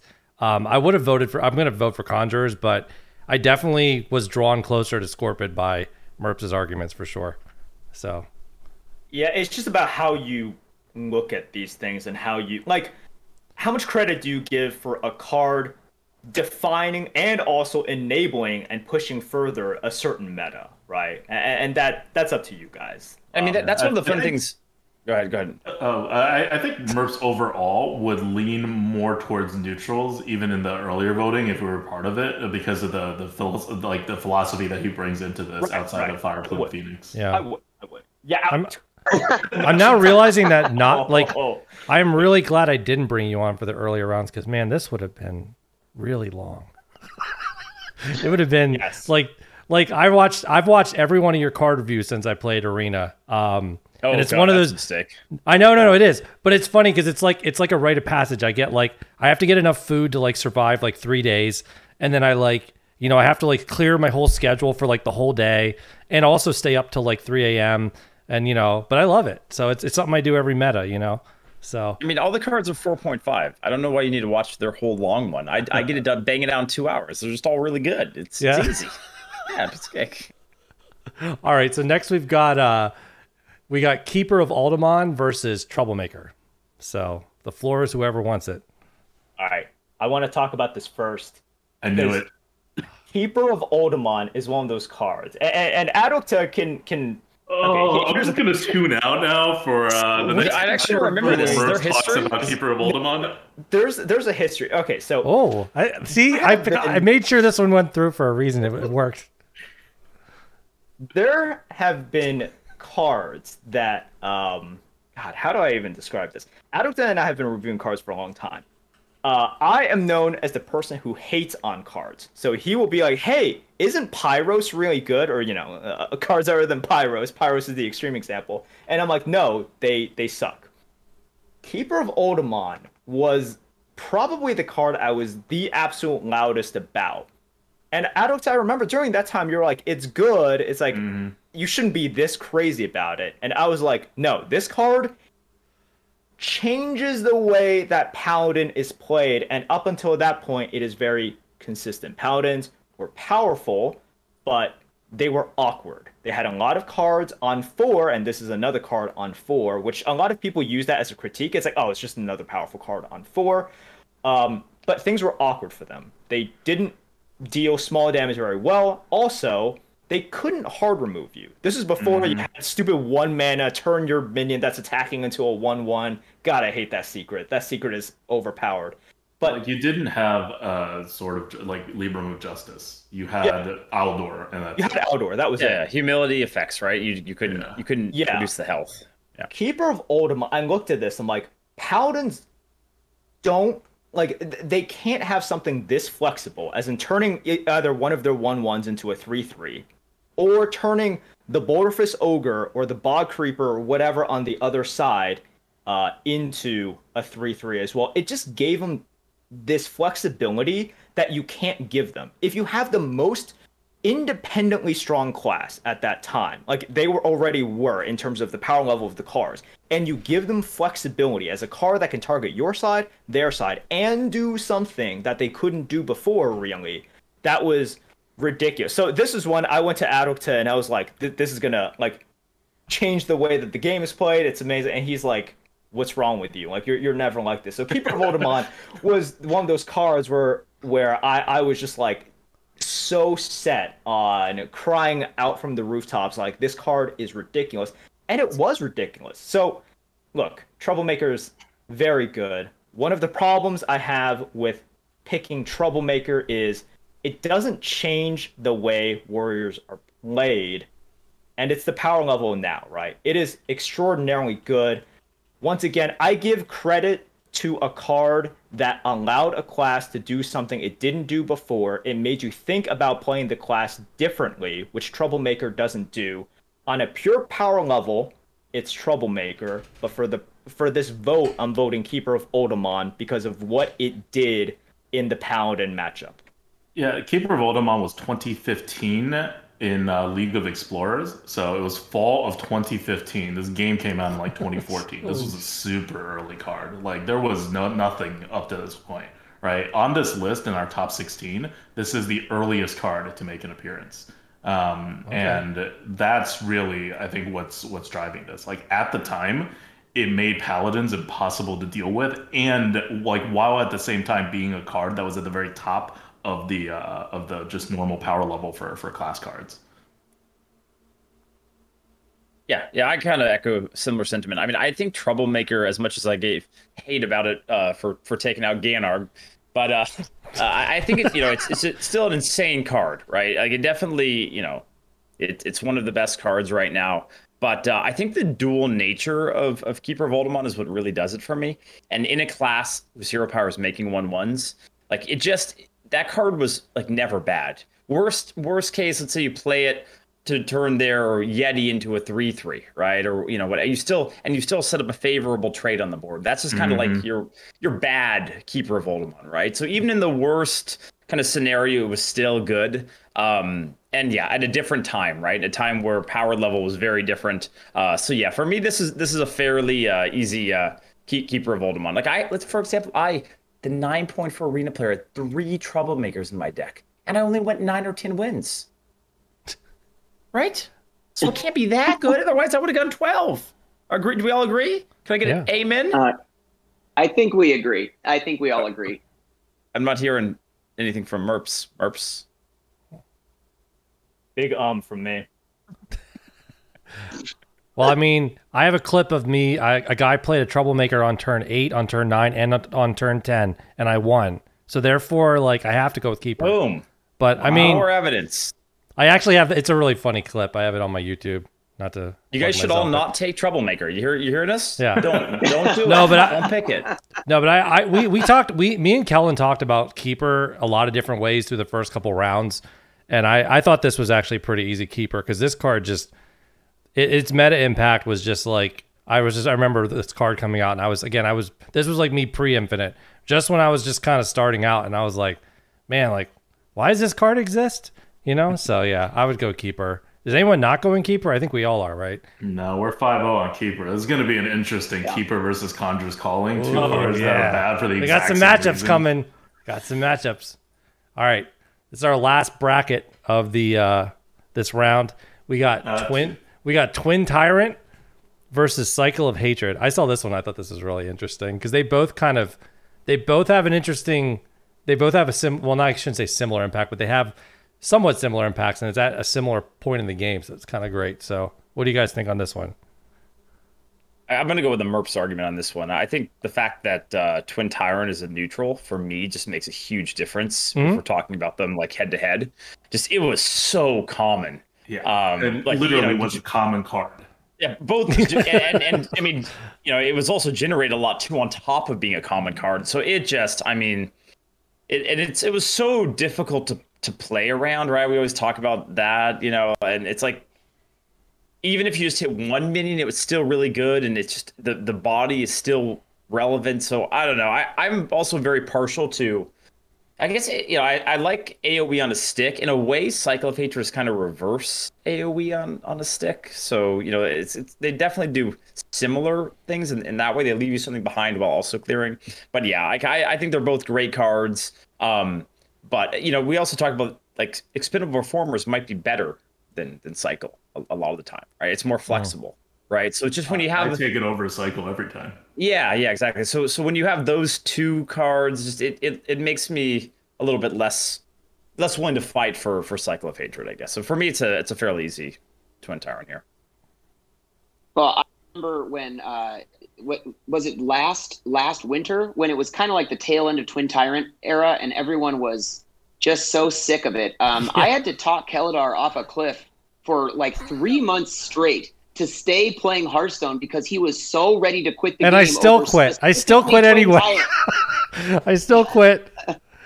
He was mad all the time. He was just yelling all the time about Twin Tyrant. So I got to vote Twin Tyrant because it made my life miserable. Personally impacted you. Yeah. Oh, yeah. Okay. That's fair. Yeah. All right. This one is, once again, like, we can go back to the discussion about Coil Fang as well, right? And part of the problem, so I thought Coil Fang was definitely one of the weak picks, and Cycle of Hatred is one that you thought about before Coil Fang, but once again, Golden State Warriors effect, where the Demon Hunter cards, and they've all been nerfed, right? Like, every single good Demon Hunter card has been nerfed, and they're still really amazing. But how good was Cycle of Hatred by itself? It's very, very, very good. You have to shave off a little bit, though, because everyone remembers Demon Hunter as amazing, which it was, especially when they had all the unnerfed cards. Unnerfed Skull of Gul'dan, right? Like, unnerfed Priestess of Fury, like, all of that stuff. So, when I look at Cycle of Hatred, I'm like, yes, it was very powerful. Demon Hunters were just overpowered. So let's not equate the power of Demon Hunter with the power of Cycle of Hatred. And Twin Tyrant, yeah, it was just everywhere. It was stupid. It was also, unfortunately, coinciding with the meta in which it was the easiest to discover dragons. And it was also really a dragon meta in general, where holding dragons in your hand. It was a dragon meta, and then we also had like Primordial Explorer. And a billion discover dragons, yeah. Oh, so fun. Yeah, exactly. You discover dragons, and then those dragons did other things when you had dragons in hand, and then you always had Twin Tyrants. It was terrible. It was insanely terrible, and yeah, like, I agree with what Dredd said. And Dredd, you must have voted this card very high in your review, right? Like, because you seem very convinced that it's honestly, so good. I don't remember. And You did because since you're bringing it up, I must have rated it a little bit lower than I should have, because otherwise you wouldn't bring it up. I love how everybody knows each other's card reviews. It's so great. Hey, I think it's one side on this one. I don't remember. I mean, their review is like 9 hours. I catch like 2 hours of it. I feel like that's a good commitment to the team. But like, I can't sit there for 9 hours. I got a kid and stuff now. No time. You mean your kid doesn't listen to the LifeWorks podcast? I don't know if that would put him to sleep, and I don't know if I want ideas about big toothpaste in his little brain. So I think we're gonna hold off on that for a bit. All right. So, Twin Tyrant's going to win. I'm going to vote for Twin Tyrant too. But I do want to take a little detour because, we're doing so good on time, into how Cycle of Hatred got here, which is that it first beat out on the top 32 round. It beat out Flamestrike. Freaking Flamestrike, which shows you the recency bias of the voting system. I think there's no total bias. This easier... is a biased system. It is. Yeah, I think there's no easier one for me to circle than beating out Flamestrike, because Flamestrike Classic, only 4 damage, not 5 damage, was literally a card that everybody wanted banned for like 3 years, and Blizzard just like refused to do it. Eventually they have the offering raid, but then they restored it, and now they buffed the card. So yeah, the game has gotten out of hand since then compared to the initial power levels. But Flamestrike was literally the card that made the most people quit Arena. Like, probably in the history of, but just because there were more players back then, but probably in the entire history of Hearthstone, and it was around for so long. And Cycle of Hatred, which, it's still a thing, but it's in a class that is unplayable half the time. If it's ever playable, they usually nerf it. Now they're doing fine. This current meta, Demon Hunters, I think, is actually having a pretty okay win rate. But Cycle of Hatred, it's just a powerful card in a good class, whereas Flamestrike was dominating the whole meta. It caused so many people to play Mage, and it was like Mage was the class for the first existence of Hearthstone. Mage was the class, and Flamestrike was a huge part of that. Yeah, Mage was the class, and Cycle of Hatred is it's doing its job. But if you weren't there in the first year or two, maybe even, of Hearthstone in the arena, you don't understand the impact that Flamestrike had. it's hard to describe now because they actually like do offering rate adjustments and stuff. Back then, there just wasn't anything. It was a very like raw game where Flame Strike exists in the game, so therefore we're going to offer it to anyone who selects Mage. It's also a common, so good luck. Oh, and we have a spell and class card bonus.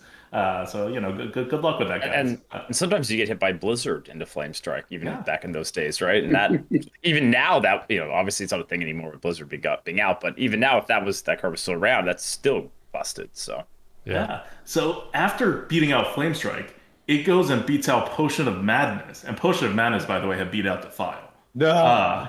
Come on, let's stop. Stay on topic. We're not going back there. We're not going to go, like, I'm not going to go and talk about each of these cards. But my point is, Cycle of Hatred, I don't know that it belongs in the top 16, but it's certainly knocked out a lot of worthy contenders on its way. So I wanted to give it a shout out before we move on from it. Okay. We're moving all right, on. so we're all Twin Tyrant here, right? Yeah, Twin Tyrant. All right, last matchup of this one.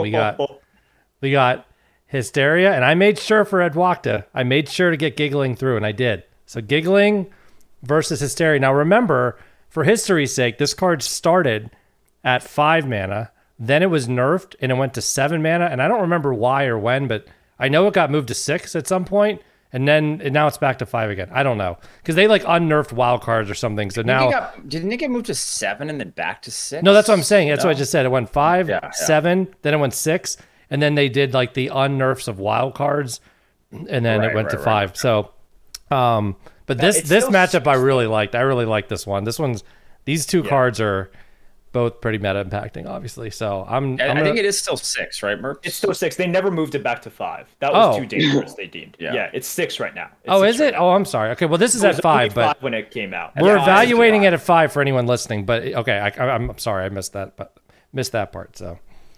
Yeah, but we're judging this card as a 5 mana card when it came out. It's a common card. It was in every deck. There were 2 of them in every deck, and it added up to like 4 hits of taunt while being an above statted curve card. So Giggling Inventor was the entire meta. In a otherwise really aggressive and kind of all over the place meta, everybody had Giggling Inventors and it slowed things down. Like I cannot think of another card outside of probably Twin Tyrant that affected the meta so thoroughly, and they did not freaking nerf this card for 2 months. It was August, it was September. I remember the entire time, I'm like, they got to nerf Giggling. Look at the stats. They have to see this. Look at how it's being used and constructed. This is happening. They also didn't like lower the offering rate. They didn't ban it from Arena. It wasn't ruining the Arena exactly because it was kind of a 5 mana defensive card.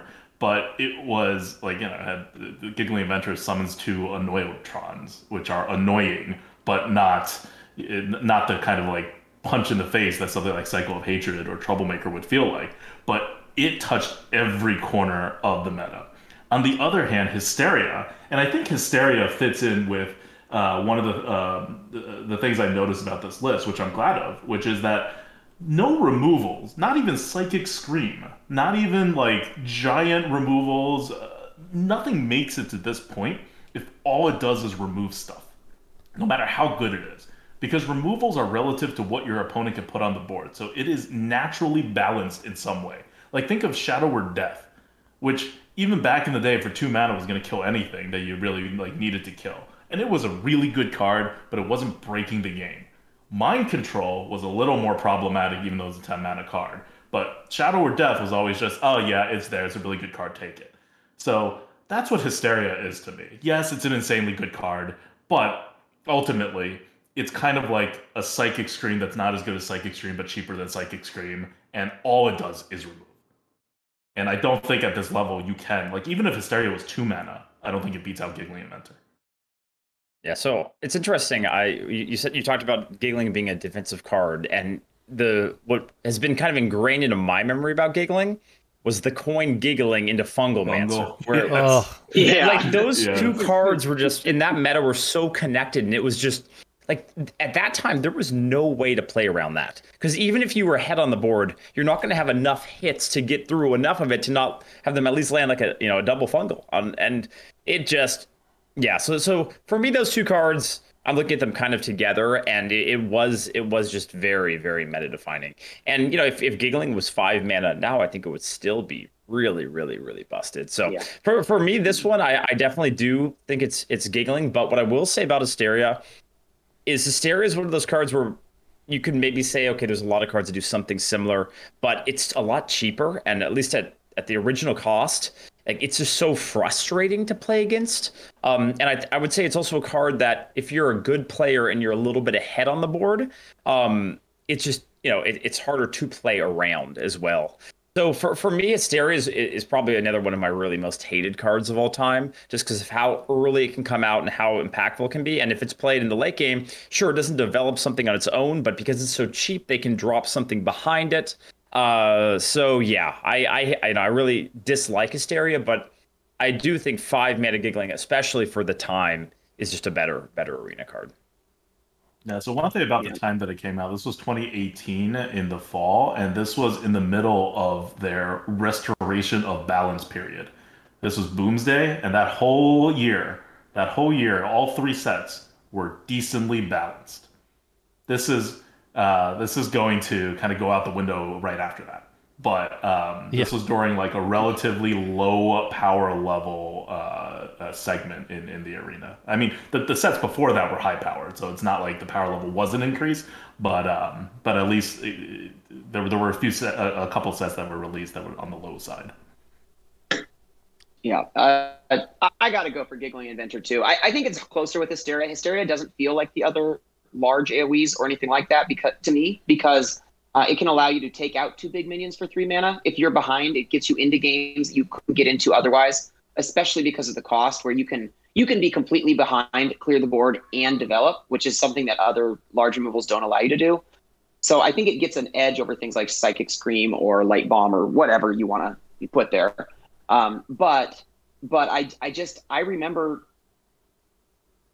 playing against and with Giggling Inventor, and just that's all that mattered. You just had to think about, do they have it? Do I have it? Can I produce a board that has enough 1Xs in that can deal with the Divine Shields? Should I go for Snake Trap over Freezing Trap? All these little details that you had to think about constantly, so you could develop into a Giggling Inventor turn or against a Giggling Inventor turn. Yeah, I love to use Giggling actually in my aggressive decks. Like, I put it in like a Hunter or a Druid deck, and it's like, okay, I got all these like 4/3s and like high attack minions. It's like, yeah, you can't get through it with your slow, like fat minion. Like, you can't get through it 4 times. So like, I'm just gonna play this, and I'm gonna go face, or the taunts would stick on the board, and I'll Savage Roar it. I love this card. So I have to go Giggling. But I mean, like you guys were saying, like, this was a time where the board like mattered so much, and like it was so annoying because you literally like you couldn't deal with the board, and you had to deal with the board, but you couldn't because there was just too many ways to get through it. So sounds like we're all going Giggling, which is cool. I thought maybe more people would go Hysteria on this one, but after hearing your guys's your reasoning, I like it. So all right, guys, we did it. We got through a round. Okay, now it's gonna get faster. We're on to round 4. There's only 8 left. So now it gets real tight. And actually, let's look. I think there's only 2 class cards left. The 2 class cards are actually going to go up against each other right now, and the rest of them are neutral. So this will be really interesting. No, there's 4 class cards and 4 neutrals. Wait, is it? Abyssal Enforcer, Firelands Portal, Conjurer's Calling, Keeper of Aldemond, and the neutrals are Primordial Drake, Faceless Corruptor, Twin Tyrant, and Giggling Inventor. Oh, but the two class cards are both going to go up each other. Yeah, and the 2 neutrals against each other. All right. This is getting close. All right, so first we're gonna do Abyssal's back in this round against Firelands Portal. So take it away. Ooh, This one's nasty. This one's really hard. I guess I'll just start out first. I do have a strong opinion about it. So cool. As hard as it is, I do have a strong opinion about it. But these 2 cards I would say really did define their metas. Like, you could say Warlock had a little bit more support with Blast Crystal and Fellfire and stuff, but really it was Abyssal, which was the big swing as I kill their stuff and I develop something, and then it's very, very difficult to come back. So yeah, I guess what I'm going to say is, for me, it's Abyssal, and I think it's just the fact that it can go face with also clearing and developing a body, and it's just so consistent. Like Firelands Portal, you can say there are no low rolls, but there still were some low rolls at the time. Obviously most of the time it wasn't saying you could get a Earth Ellie. That was back when Earth Ellie. Those were good times. But anyhow, that just triggered quite a few memories in my head that I had suppressed. Yeah. So anyhow, obviously Firelands was great for its time, and I think one of the great things about this format is you can't really, there's no right answer. We all are evaluating it maybe a little bit differently and have different memories about the cards, and I think that's what makes it kind of great. But for me, Abyssal is just like that. Man, I just that card in that meta it just decided so many games, and for me, I got to go with Abyssal. We've talked about these cards a lot already, so I don't want to go on and on about too much. Yeah. So I think the important thing to remember now is we're in the top 8 cards of all time. So there's one weak bracket out of the 4 brackets, but we're in like the territory where every card's gonna be ridiculously amazing, meta defining, game winning. You have to think about it always. They're either in a super dominant class and by far the most dominant card of that class at the time, or they're a neutral card that govern every single game. So that's just where we are. So like Dred said, there's no losers here. Abyssal Force and Firelands Portal are both in my top 10. I put Firelands Portal over Abyssal in my top 5. And so, but it's so close. It's so close. And I would do it because that 5 damage, I think, to the face has mattered a lot, and is overall a little more flexible than Abyssal Enforcer. There's also less ability to get under the mage compared to the warlock, even when both were dominant. I remember because that's a strategy, right? You got to get under. That's the only. They roll 7 mana. If you win the game before they come in, then you're good. But for the warlock, it hurts them by 3, and the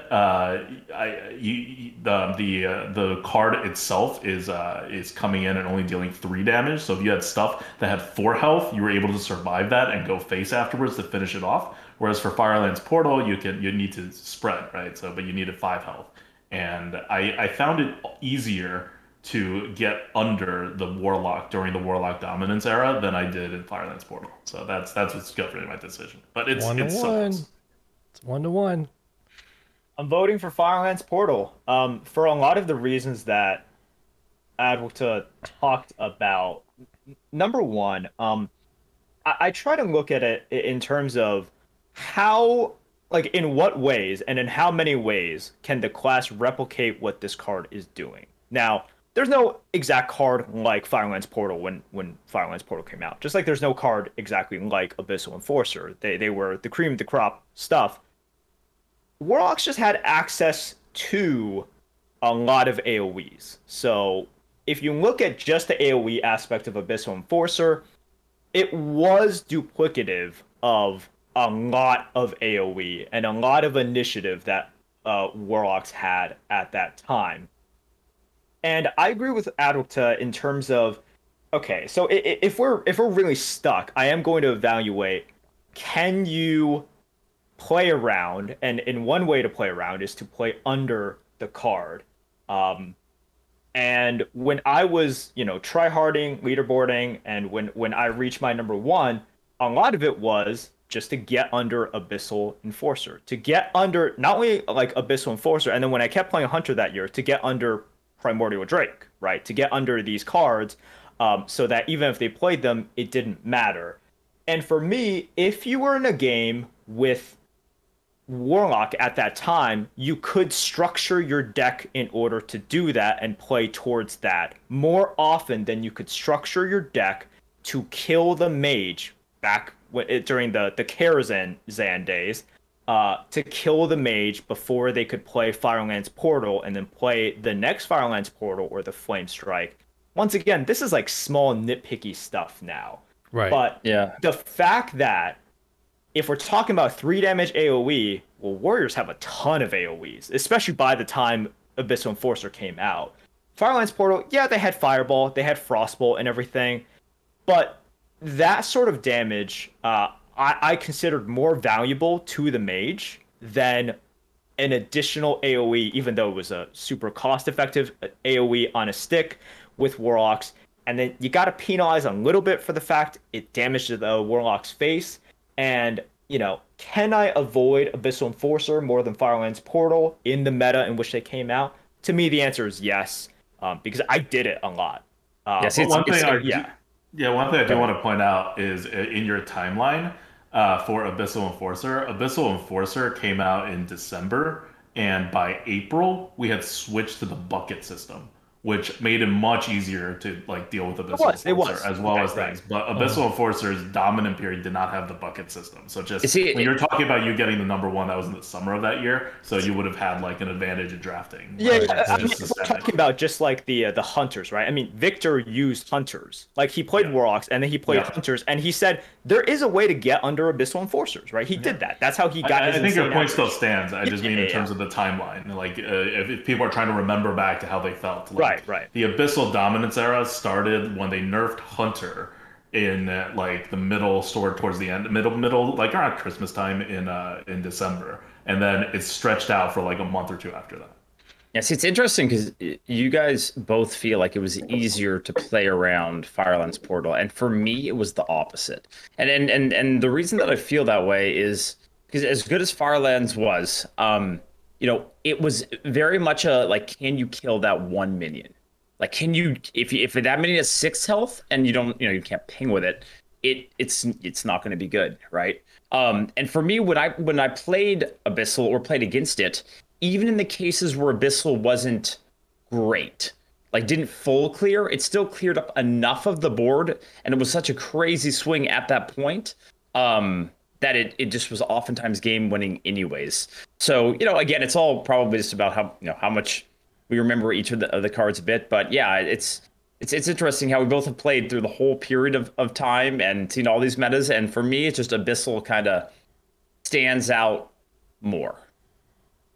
I'm with Dreads on this one, actually. I think part of like just saying that you could draft your deck to beat Abyssal, so you either were playing with Abyssal or you were forced to draft in a way that you could beat Abyssal. I think that is more indicative of how powerful Abyssal is than anything else. Actually, Dreads, we've been on the opposite side of every single non-unanimous vote until now. So I am with you here, though. I think I felt Abyssal Enforcer impacted how I played more. Firelands Portal, just like you're saying, it runs into that. If it doesn't kill the minion problem, it ran into that a lot. And so I'm very much. I mean, I think I'm very much. That's not true. Like you guys are saying, it's ridiculously close, but. I am just leaning over towards that Enforcer side. I just felt like it. I mean, it is also the first time that public outrage led to a card being changed in offering rate. That had never happened before, and Abyssal Enforcer and Flamestrike got that 50% nerf at the same time because of that public outrage, and I that stands out in my memory too. Yeah, it's also one thing that I was. I just think is interesting is if you talk about what the arguments that Merps is making about how him and Victor both played around it. You know, it's kind of a question of how much does that define what makes a card great or impactful in a meta versus just its overall effect on like the average player versus, you know, even good players but not great players. Because, you know, for a lot of players play a decent amount, but maybe they don't tailor their decks perfectly to the meta, right? And I think Abyssal is one of those cards where, like, if you would have to take it to that level that Merps and Victor were talking about, if you wanted to have a chance to beat it somewhat consistently.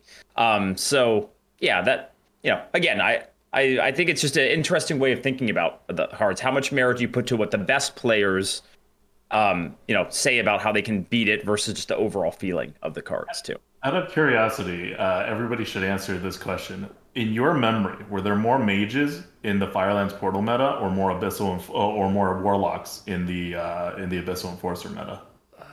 Mages. I think it was mages, right? Yeah. But I might be wrong. But that's okay. I remember mages, but I'm curious about. It was really high, though. I mean, there was a ton of warlocks, so I don't know.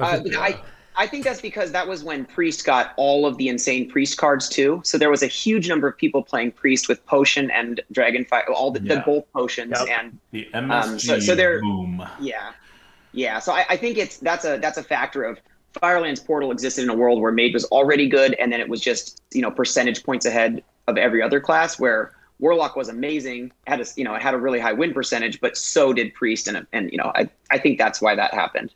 Yeah, I want to say it was Mage, but really not so much that it's it was one card's fault.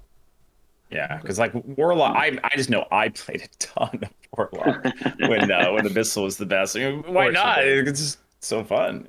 All right, Kel, you're the deciding vote. I am. I gotta say one thing though. This specific vote is actually like exactly why I did this. I don't want to, because like one thing about this is I'm listening to you guys go through all this discussion, and I'm like, okay, meta impact. I would honestly say they're pretty even.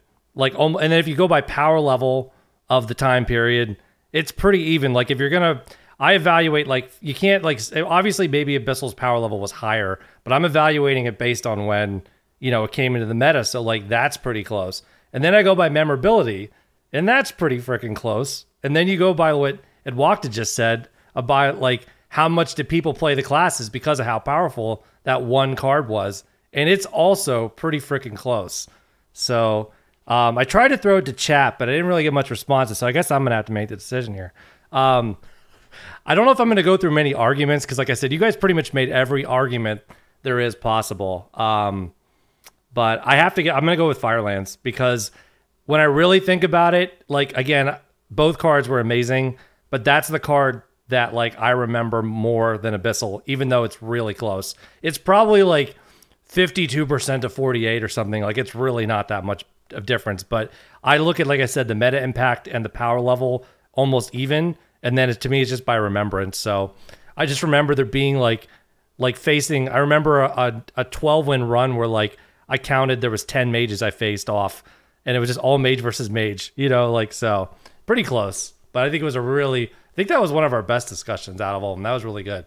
So, yeah. Yeah, Firelands was the ultimate example of non-decisions. I mean, even when you had talked about, like, let's say some of the Warlock cards at the time, like when you were drafting mage, like there was nothing that, and mage was already really good. You just, that was what you just took. You didn't even think about it. So, you know, obviously they're two great cards, and really, like, for me, this could be kind of like the finals. Like I could see these two. Yeah, being through the finals. So it's, you know, it's definitely a tough choice.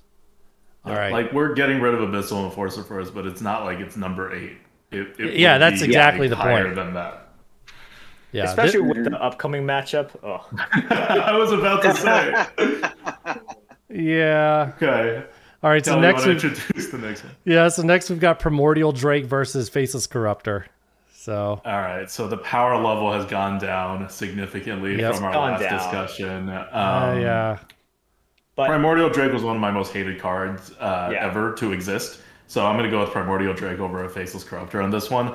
But I don't know that I can see either of these beating out either Firelands Portal or Abyssal Enforcer. Primordial Drake changed the way that we viewed neutrals. Like, it was the Twin Tyrant before Twin Tyrant, right? As in, late game cards at the beginning of Hearthstone were actually bad. Like, they were just bad. Because Blizzard initially had this philosophy of big cards. You know, you were punished in two ways. You couldn't play it early, but also later on, they're like, well, we can't give you too much stats, right? And then they did like a complete 180, and they're like, wait, actually, there's a real cost to you not being able to play it, so you should get a huge bonus for playing it later, right? Like, they penalized you in terms of War Golem for being able to play it. Like, you didn't get even a 7-8. Right? And now, you know, like in 2021, if they were to make a War Golem-esque type of thing, you get a lot more stats. Also, you get like Battlecry, deal 4 damage wherever you want or something like that. But Primordial Drake was one of those, like, when we look at neutrals, it's not just like a small gradual slope up. You had these spikes from time to time, and you look at these neutrals and you're just like, okay, that was one of the moments that things like just changed for the arena. Primordial Drake was one of them, and it was one of the biggest spikes that we have seen, you know, along with something like Giggling Adventure, but they nerfed that. So Faceless Corruptor, just like, how did you get here? How did you get exactly here? That's the question. Like, you were good. You beat a 2-mana Fiery War Axe in the earlier rounds. That's kind of insane. But I guess 2-mana Fiery War Axe was never useful because Warriors. It was never good enough. That was the argument. That was one of the big arguments. Yeah. It's like, It had an easy bracket. It happens. Yeah, it happens. But yeah, it's Primordial Drake easily in this round, but it's mostly because Faceless Corruptor was good, but come on, not top 8 of all time good. Get out of here. Yeah, I'm fine with that too. I don't think I need to really add too much to this. No. All right, so Drake's moving on. Much discussion for me. All right. And like I said, this was the first taunt that had massive stats. It actually impacted the board. And it had taunt. Like, it just did, like, cards that were this expensive, like you guys were saying, we're not supposed to do all this. So I'm actually really glad this card made it this far. I'm not even sure if it really, like, again, if I do this again at some point, which I think I definitely will, because this is super fun. But we definitely will consider doing, like, actual seeding, so, like, we get even better matchups in the end. But, like, again, this was the first time we tried this, so we weren't really exactly sure how to really do anything. So this was one hell of a learning experience, let me tell you. Okay, so next we've got Conjurer's Calling at 3 mana versus Keeper of Aldemond. And go. Man. Who wants to go first? I don't want to touch this first. I'll go first. For me, I think this is one of those picks where it might also come down a bit to how much you played it. Like, for me, I've just played way more Mage than I have Paladin. Even when Paladin was really good, I just enjoyed Mage more. And I did a lot of just disgusting things with Conjurer's Calling, and it was a card that didn't almost really fit what Mage was doing. It was like this extra dimension to Mage that it probably didn't need. So yeah, for me, this is actually a fairly easy Conjurer's Calling, and it might just be because of how much I played each class. But I just have so many memories of unwinnable games being won due to swing from that card. Just like high rolling one of the minions you hit, and then they just can't kill it, and it's just on its own wins you the game. And as good as Keeper of Aldemond is, and yeah, you develop a 3/4 and turn their fairly big threat into 3/3. Again, we're not, no one's saying it's not good, but for me, I have way more memories of Conjurer's Calling, just deciding games and really almost throwing, in a lot of cases, player skill out the window with how ridiculous it was. All right, I'm going with Keeper of Aldemond. All right, and this is the reason why I'm going with that card. 2015 versus 2019. And both of these cards, I love this matchup, first of all. I love this matchup because they're both two cards that changed your expectations for the class. So like ADWCTA was talking about, mages shouldn't be able to do that, right? Like, they can punish you with AoE and they can burn you with face damage, but they can't snowball on the board. Like, they shouldn't be allowed to do that. Previous to that, like previous to Keeper of Aldemond, Paladins could snowball the absolute hardest out of any single class, but their damage was inflexible. Like, all of their damage was weird, right? And they couldn't hard remove. Like, so it was they were a very clunky class. Keeper of Aldemond changed that back in 2015 when class identity was a lot more set, and this is when Blizzard was adhering to it a lot more than they were in 2019, right? Where they loosened up things a little bit, and yeah, that was one of those things that was stupid. And I think if we're judging it in terms of which card did stupider things, by far, Conjurer's Calling, like, not even close. Because what Keeper of Aldemond did wasn't stupid. It was just expectation busting at that time. But in 2015, to me, it was a huge deal because the power level, the structure, the way that Blizzard rarely went out of these tight boxes that the classes were in, right? Druids couldn't hard remove, like Paladins couldn't hard remove, Rogues couldn't AoE, like stuff like that. They stuck with it for a long time. And Keeper of Aldemond was a complete, you can now dominate anything on the board. Turn that into a 3/3. The body is a 3/4. So if we're talking about the potential swing and the blowout ability of a card, Conjurer's Calling wins 100%. If I'm looking at it in terms of era, because almost 4 years difference between these two cards, And just what I remember from like, okay, so this is how the class is played and the expectations, and now it is this. I'm gonna give it to Keeper of Aldemond, but I understand. It's like when you play with and against Conjurer's Calling, it allows very frequently a lot more stupid stuff than Keeper of Aldemond, which is in comparison a very fair card. Yeah, it's definitely a consistently good card versus like just the Omega blowout potential of just one turn I did stuff and you couldn't really interact with it. Like it's just boom. So it is an interesting matchup for that reason. Okay, I'm gonna side with Conjurer's Calling here.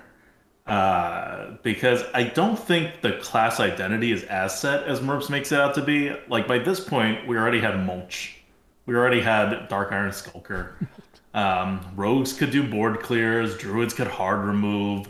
Keeper of Aldemond was the biggest break, I think, up to that point. Because you had Phantom Knives, and you had Naturalize, which we don't think about anymore because that's been removed for a while. But that was a real thing. And Keeper of Aldemond really stepped that up. And it was onto Paladin, which was always a class that was good in the arena.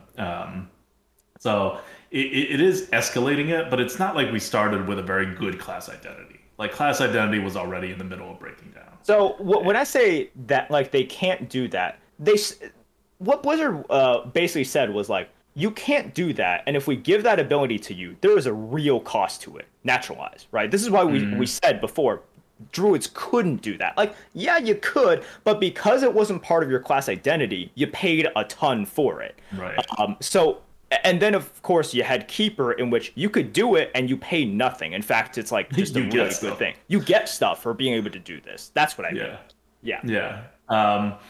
And the turning something into a 3/3, also, if you're viewing it from today's lens, like, just to set people's expectations back then, it wasn't as big of a downgrade because you didn't have as many big cards.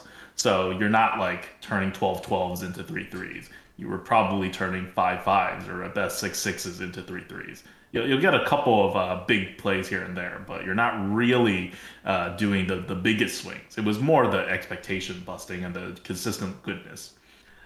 Conjurer's Calling, on the other hand, I think is a bit like more busted for the power level. It did exist in an era where there is just generally more crap going on, but the expectation breaking of Conjurer's Calling is whether you go face or trade. That, I think, is more fundamental than whether you play a big thing or some small things.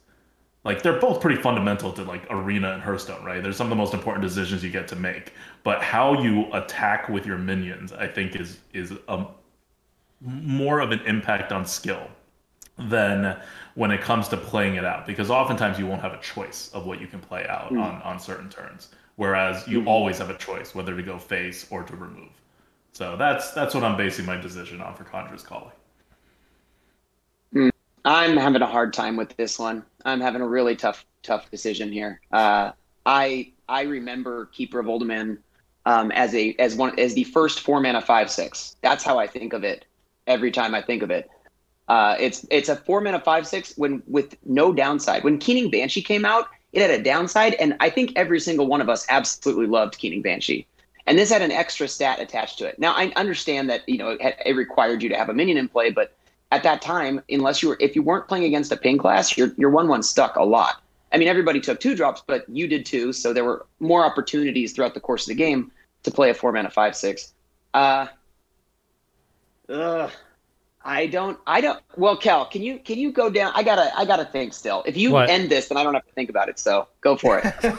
If I end it, okay, that's fair. Well, maybe I'll make you the deciding vote.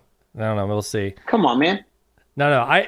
This one's tough because they both obviously. It's kind of interesting the points you guys brought up about how, like, it was the first. I like how you guys talked about how it was like the first time these, like, certain cards kind of broke away from their identities in a way that really kind of warped, like, the meta and, like, their power level. I mean, again, the points I would make would just kind of be repeating a lot of what's already been said.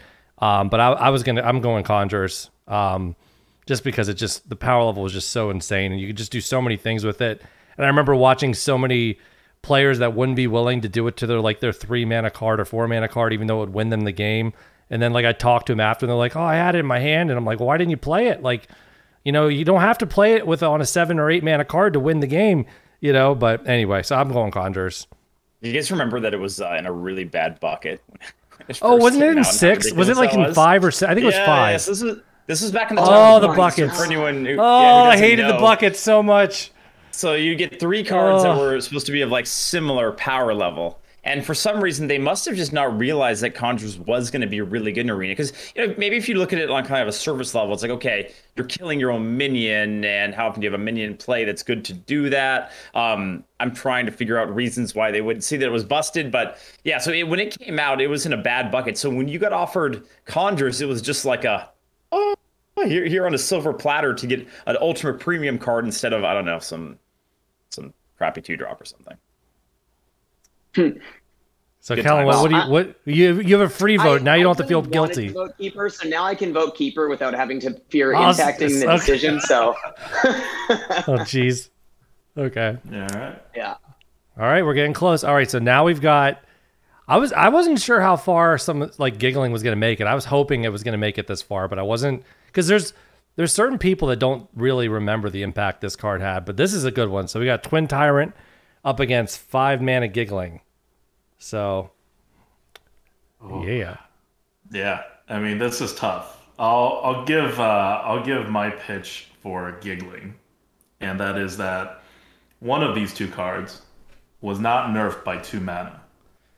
The other one was nerfed by 2 mana. I rest my case. That's actually, I mean, it's definitely a part of it. You know, it's a part of the discussion. Okay, well, hold on. Caverns Below is the reason that it was nerfed by 2 mana. Let's be real here. It was nerfed because of a overpowered quest that they kept nerfing the quest, and that didn't work. So they had to nerf the cards that would go with the quest instead, and then that almost worked. But yeah, so.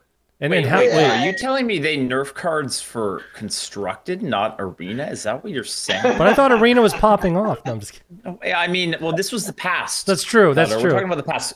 Modern day Arena is popping, and I really think within the next 6 months, the Lightforged tier list is going to be back. Trust me, it's going to come back. Wait, can we confirm it here? No, wait. Dwakta's asking for money too now. Both of you. I can't come up with 20 mil, 10 million maybe. You know, no, 10 mil is fine for both of us. We could split that. Okay. Yeah, we could split it. Yeah. Okay. I think you're only allowed to give it in increments of 9.4, so 9.4 mil probably. Oh, nice. They might. How about it's a little bit of a savings, but still pretty good. Pokemon products. That's fine. We're giving you a hometown discount, all right? An Arena discount over here. No, but seriously though, between Twin Tyrant and Giggling Inventor, they were both meta defining. Twin Tyrant defined the meta for longer than Giggling Inventor because Giggling Inventor got nerfed, and Twin Tyrant did it. They were both released in a meta that was extremely favorable to exactly what they did, with Tyrant in the Dragon meta and Giggling Inventor coming in with Fungal. It's just, these are the powerhouse neutrals, where today they're not the best neutrals. Like, if they were both in the Arena, even if Giggling is back to 5 mana, they're not the best neutrals. But at the time, and we remember Twin Tyrant more because of some recency bias, but they were both game-breakingly ridiculous for their mana cost. And when people complain about like Scorpid, I'm kind of like half of a shrug, because I remember Giggling Inventor for 2 months. I remember Twin Tyrant. They should remember Twin Tyrant too. It's not that long ago. So really, if either of these, whichever one ends up making it, like, I think we're getting to the top 4, and these two like both kind of belong in the top 4, I think. Yeah, my vote's for Giggling for being more triggered. Yeah, I gotta go Twin Tyrant because it felt worse. I know Giggling Inventor often probably had more of an impact. You probably saw it more games, but I know that it felt worse to get Twin Tyranted.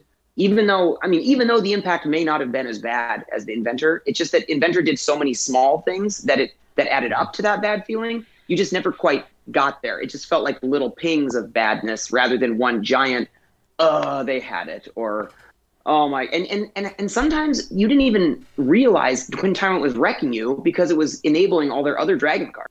So you didn't even know it was ruining you until they, on turn 8, finally did it. And then you're like, oh, that was what they were holding the whole time, and now I just can't do anything. So I think I think for me, it's the feel bad and the Twin Tyrant that's puts it over the edge. But man, it's close. All right, I'm gonna get my giggling vote in, so I don't have to be the decider. But okay, good guys. Sneak it in. So I'll go next, and so we'll leave it to Merps at the end. For me, this is actually really hard. It is. I think what really I'm going to base my decision point on is the fact that Twin Tyrant was dominant for longer, and it's not necessarily the best argument.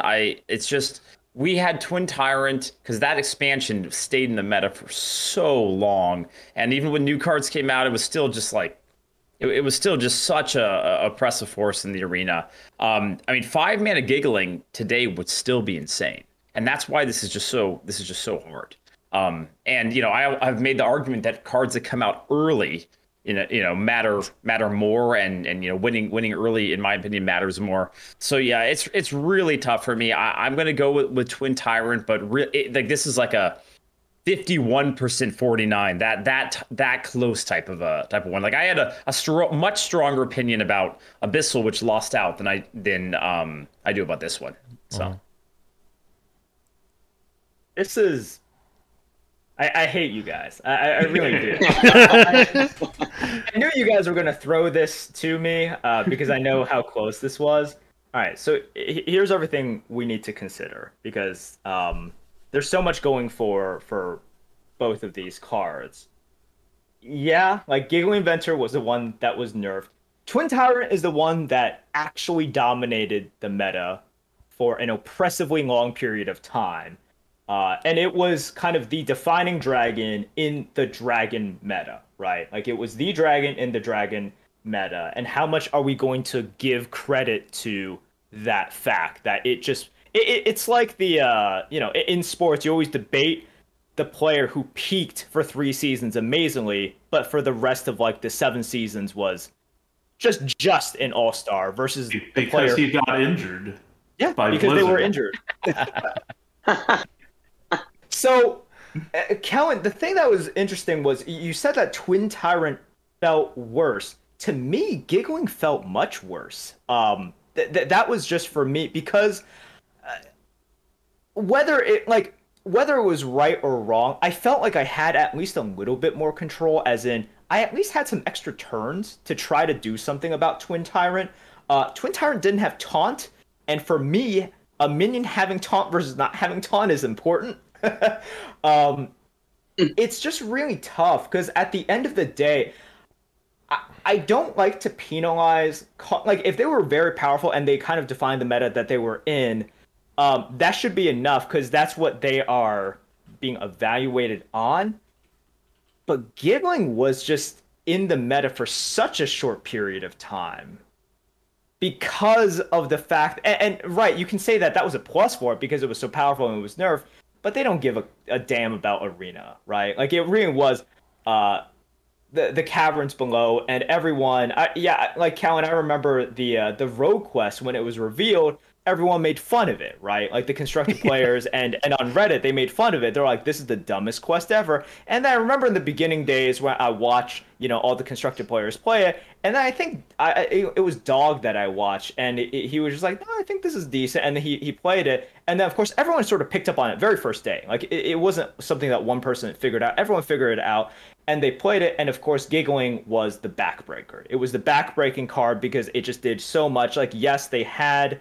like the Fireflies, and like I think they ran like Novice as well in that deck. But Giggling was the card that was just backbreaking after they completed it, so it was nerfed because of that. I gotta give it to Twin Tyrant because I think Giggling Inventor is the stronger card. Like, no question, is the stronger card. Oh man, he took me. I thought he was going the other way. It's just because it was in the arena for such a short period. Cares about the legacy of the card. I do care. And I care about I think the fact that, yeah. I remember when this thread first came on Arena HS, I came into there like a day later or something, and I was like, nobody mentioned Giggling.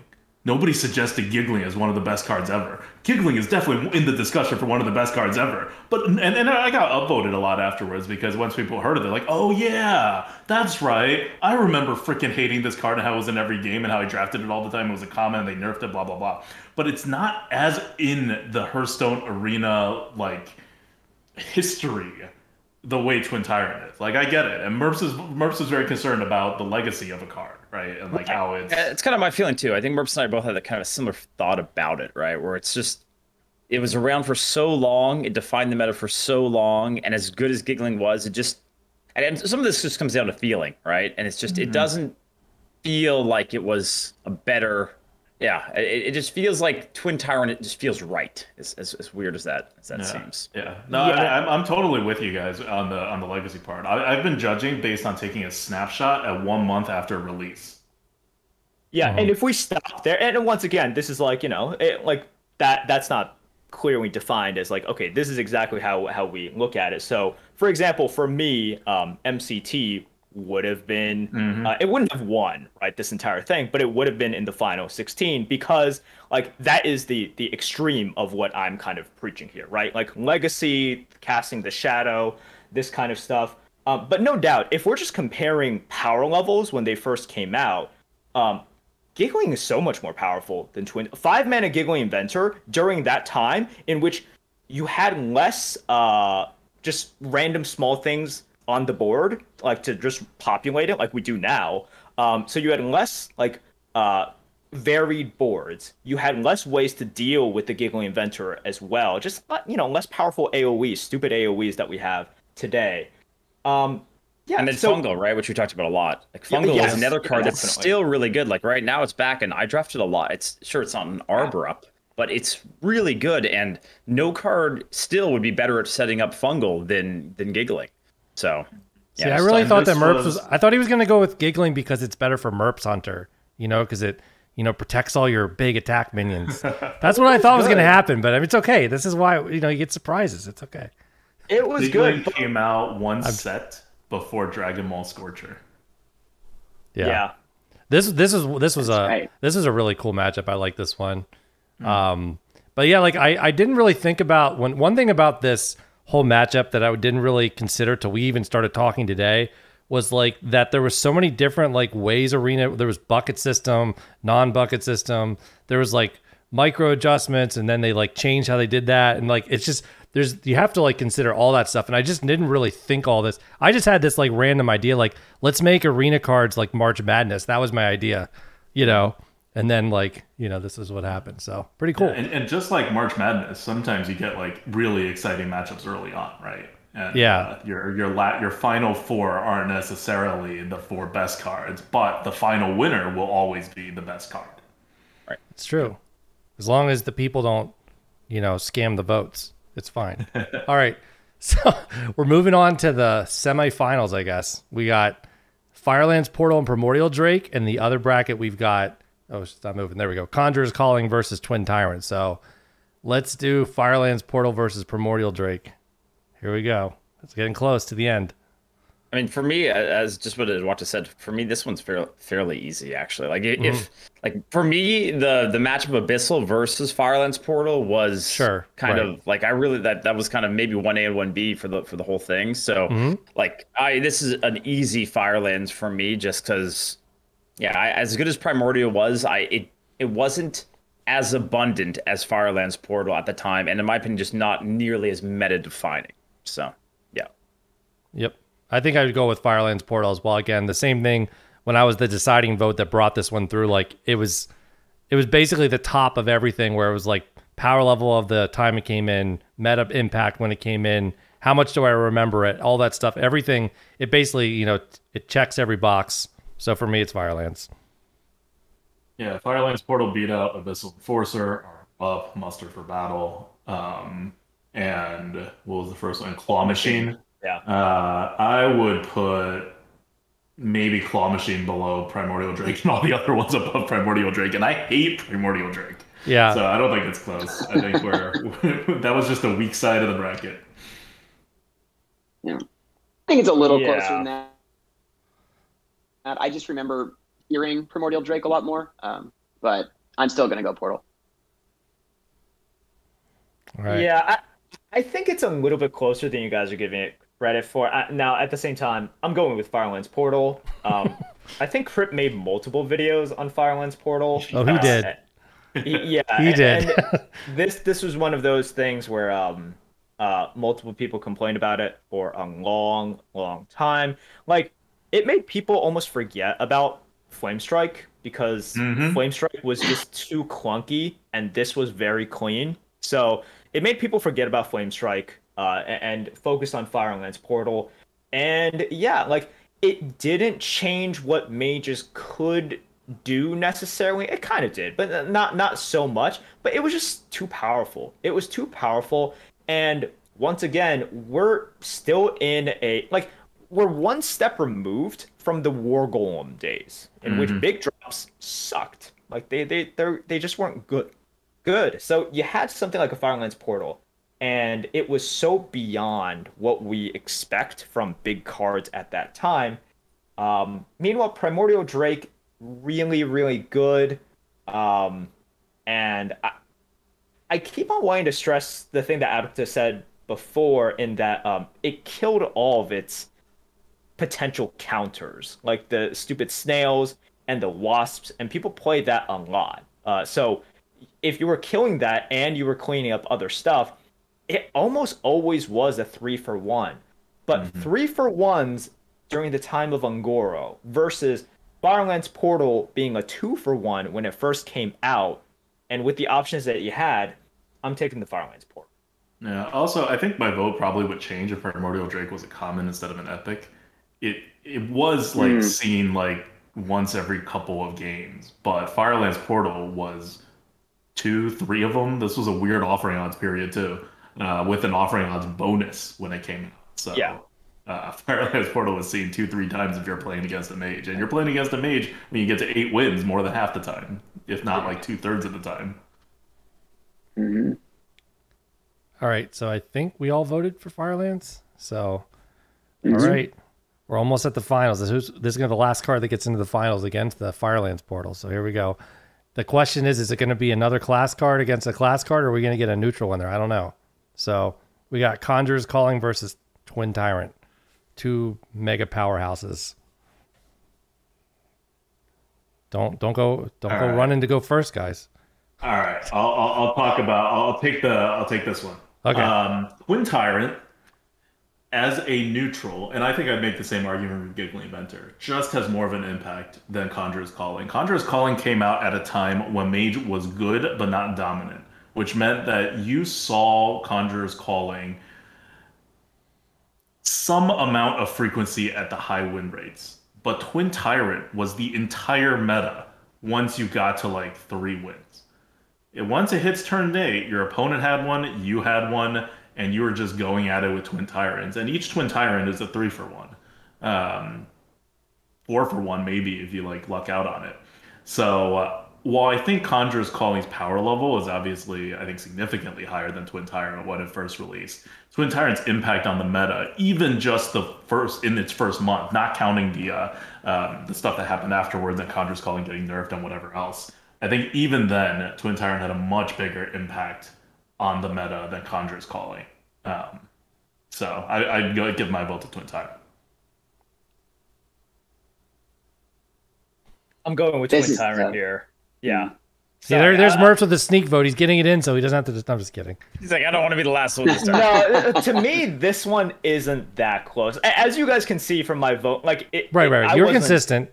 Yeah, like I haven't been super enthusiastic about Conjurer's Calling, and part of the reason is just like all the reasons I previously stated about why I think it's a great card. But when you're this high, I'm not gonna give it to Conjurer's Calling over the neutral card that really did define the meta for that period of time. And when Twin Tyrant came out, it was the Twin Tyrant meta. It was the dragon meta, and what was the most memorable dragon? It was Twin Tyrant, by far. When Conjurer's Calling came out, it was very powerful, and people complained about it, sure, but it wasn't like mages were suddenly dominating, right? Like we talk about Abyssal Enforcer, and it's because you played the arena during that time. You remember getting slammed by Abyssal Enforcers over and over and over again, and how powerful that was and how powerful warlocks were. With mages, that just wasn't exactly the case. Maybe I'm remembering it wrong, but I remember how individually frustrating each Conjurer's Calling was, but I don't remember mages being this overpowered, altogether class. And for those reasons, I'm going with Tyrant, the thing that just defined a year plus of Hearthstone and made you almost. Well, wait, it did made you quit, right, Kel? Yep, that was me going to Legends of Runeterra for 3 months and not really streaming. And then I, honest to God, don't know what brought me back, but I'm back. So, yeah, but it definitely Twin Tyrant. It was this, Kel. It was this podcast. This is what brought you back. Yeah, this podcast. Yeah, go ahead.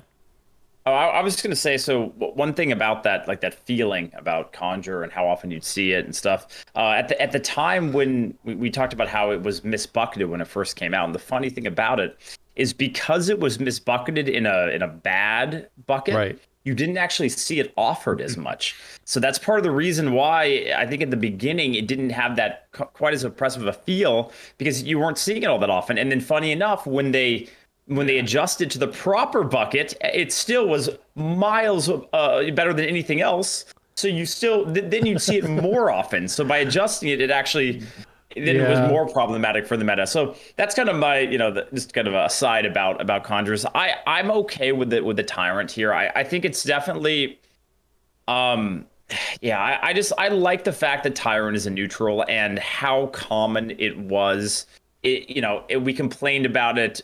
All arena players complained about it in any and every game because it was all over the place. So like for my personal feeling, it's like Conjurers was more of like this wild card, and when it came out, it was just so shocking that it was a card. At the point that we got Tyrant, the power level had already kind of ramped up a bit.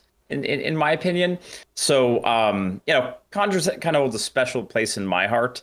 And you know what? Actually, I'm going to give it the vote, even because it's not going to matter. I'm going to give Conjurers the vote. Yeah. Just because I hate that card.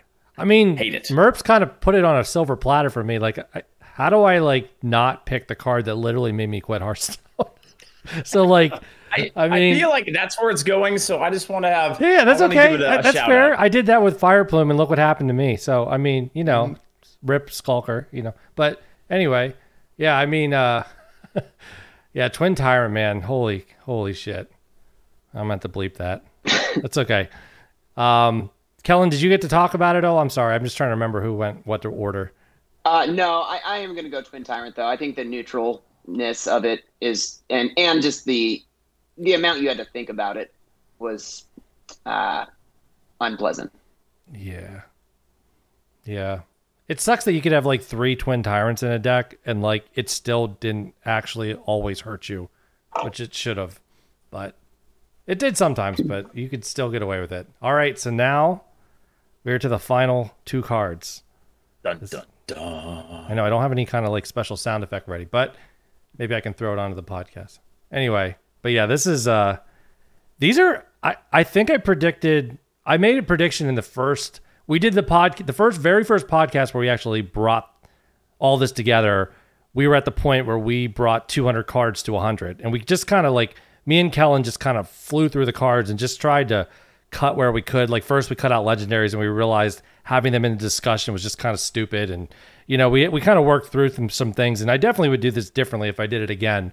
But I believe I remember saying that like if Firelands Portal, I can see it. It's definitely going top 4, and meta impact wise, like I feel like it could definitely make the finals.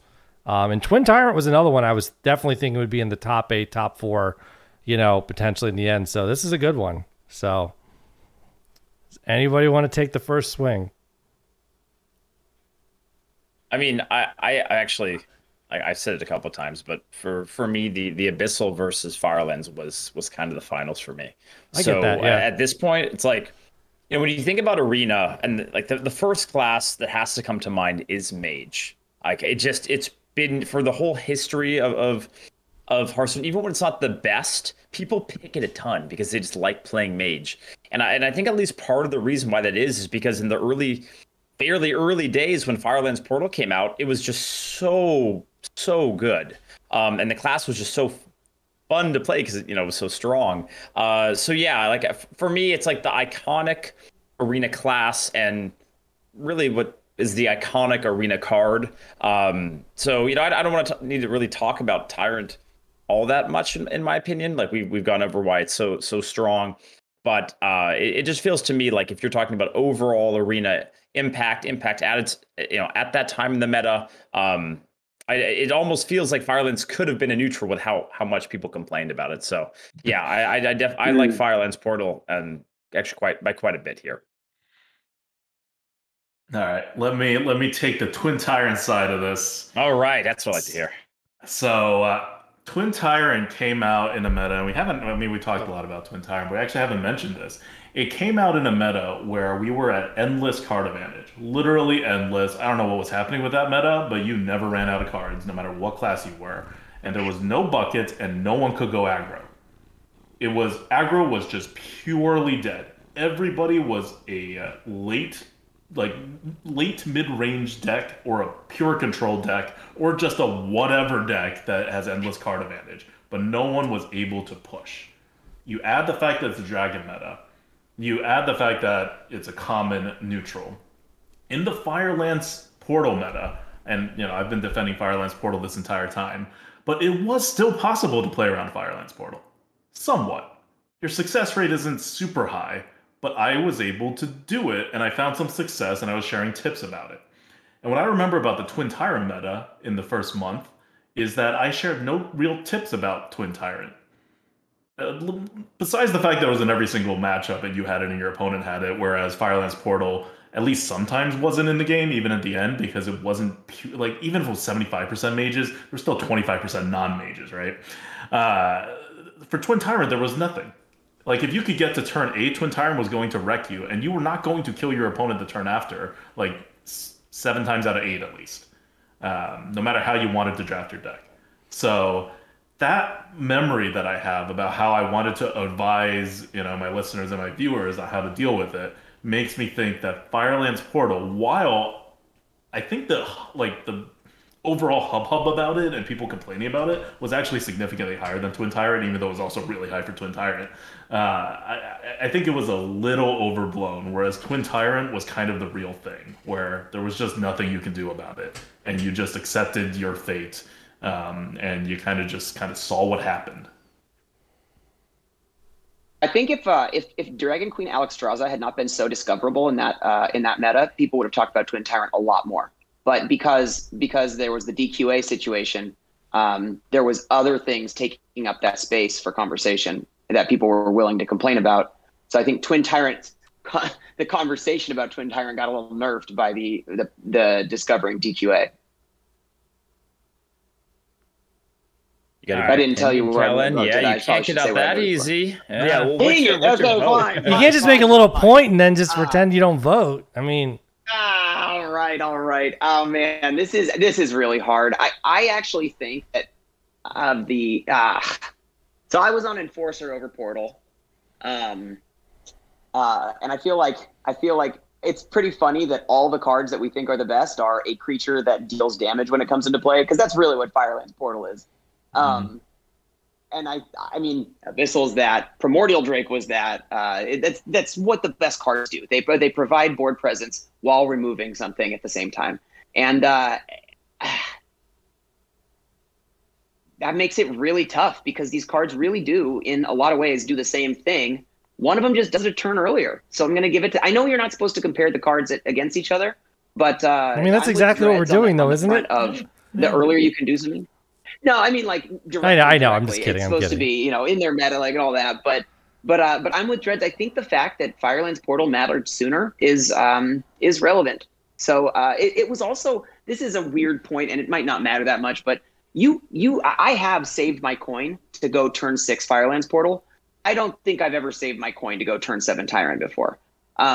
I think that makes. I've definitely done Oh, both. really? I gotta say, I've definitely which is disgusting. I mean, good players do use the coin pretty well. So, but more often, I would agree with you. I would say I more often did that with Firelands just because it's easier. It was so early. Turn 6, dealing 5 damage killed everything, and I don't know. I think that's the only thing pushing me towards Firelands Portal is Dread's main point throughout this whole bracket, this whole thing, is things that happen earlier make them matter more because they will happen more often. And yeah, so I'm gonna go with Portal, but man, I don't know. it's tough. I think in the Firelands Portal meta, turn 7 is later than turn 8 in the Twin Tyrant meta. Yeah. Oh, I was actually going to make that That's point. a good point. It's an interesting way of thinking about it. So I was too. the way that ADWCTA laid it out initially, this is okay. Like, you guys know how much I love to play aggro. So if there was a way to play aggro during the dragon meta, I would just call it after Descent of Dragon, so post buckets, which actually did kill aggro, and with all the tools that all of the classes had, I tried desperately to figure it out. I couldn't. It was Merps actually Hunter impossible. died, didn't it? It died. No, it died, and it didn't even die gracefully. It died as in, like, if I were to force it like I did during like 2017 and late 2017, in which that case I was able to get like #1 in North America, and then when I tried to force it during the Dragon meta, I think my average, if I had to guess, was like 3 wins. Like, if you try to force it in the same way. A lot of that had to do with the lack of buckets, but that's really the problem. So you always made it to Twin Tyrant, and that's I think out to what you just said, that like because of the different eras, it's like pace, right? When you look at sports, like in basketball, you look at the pace of the game. So you can't really compare it to how many points per game did this person score. You have to adjust based on pace. So if we're adjusting it based on pace, I agree with that. And that's part of the reason why, and this means, Kel, you're the deciding vote. I'm going with Twin Tyrant. Oh, shit. I'm going with Twin Tyrant. Motherfucker. No, I'm just kidding. And look, all right. Part This of is the what it all has led up to, Kel. Like, You I didn't built think up I was going to be a the whole deciding entire- vote in the end. Oh, my God. Or anything. It's You only are the final. No the- pressure. I mean, tournament. whatever. The most important podcast of my life. Yeah. Whatever.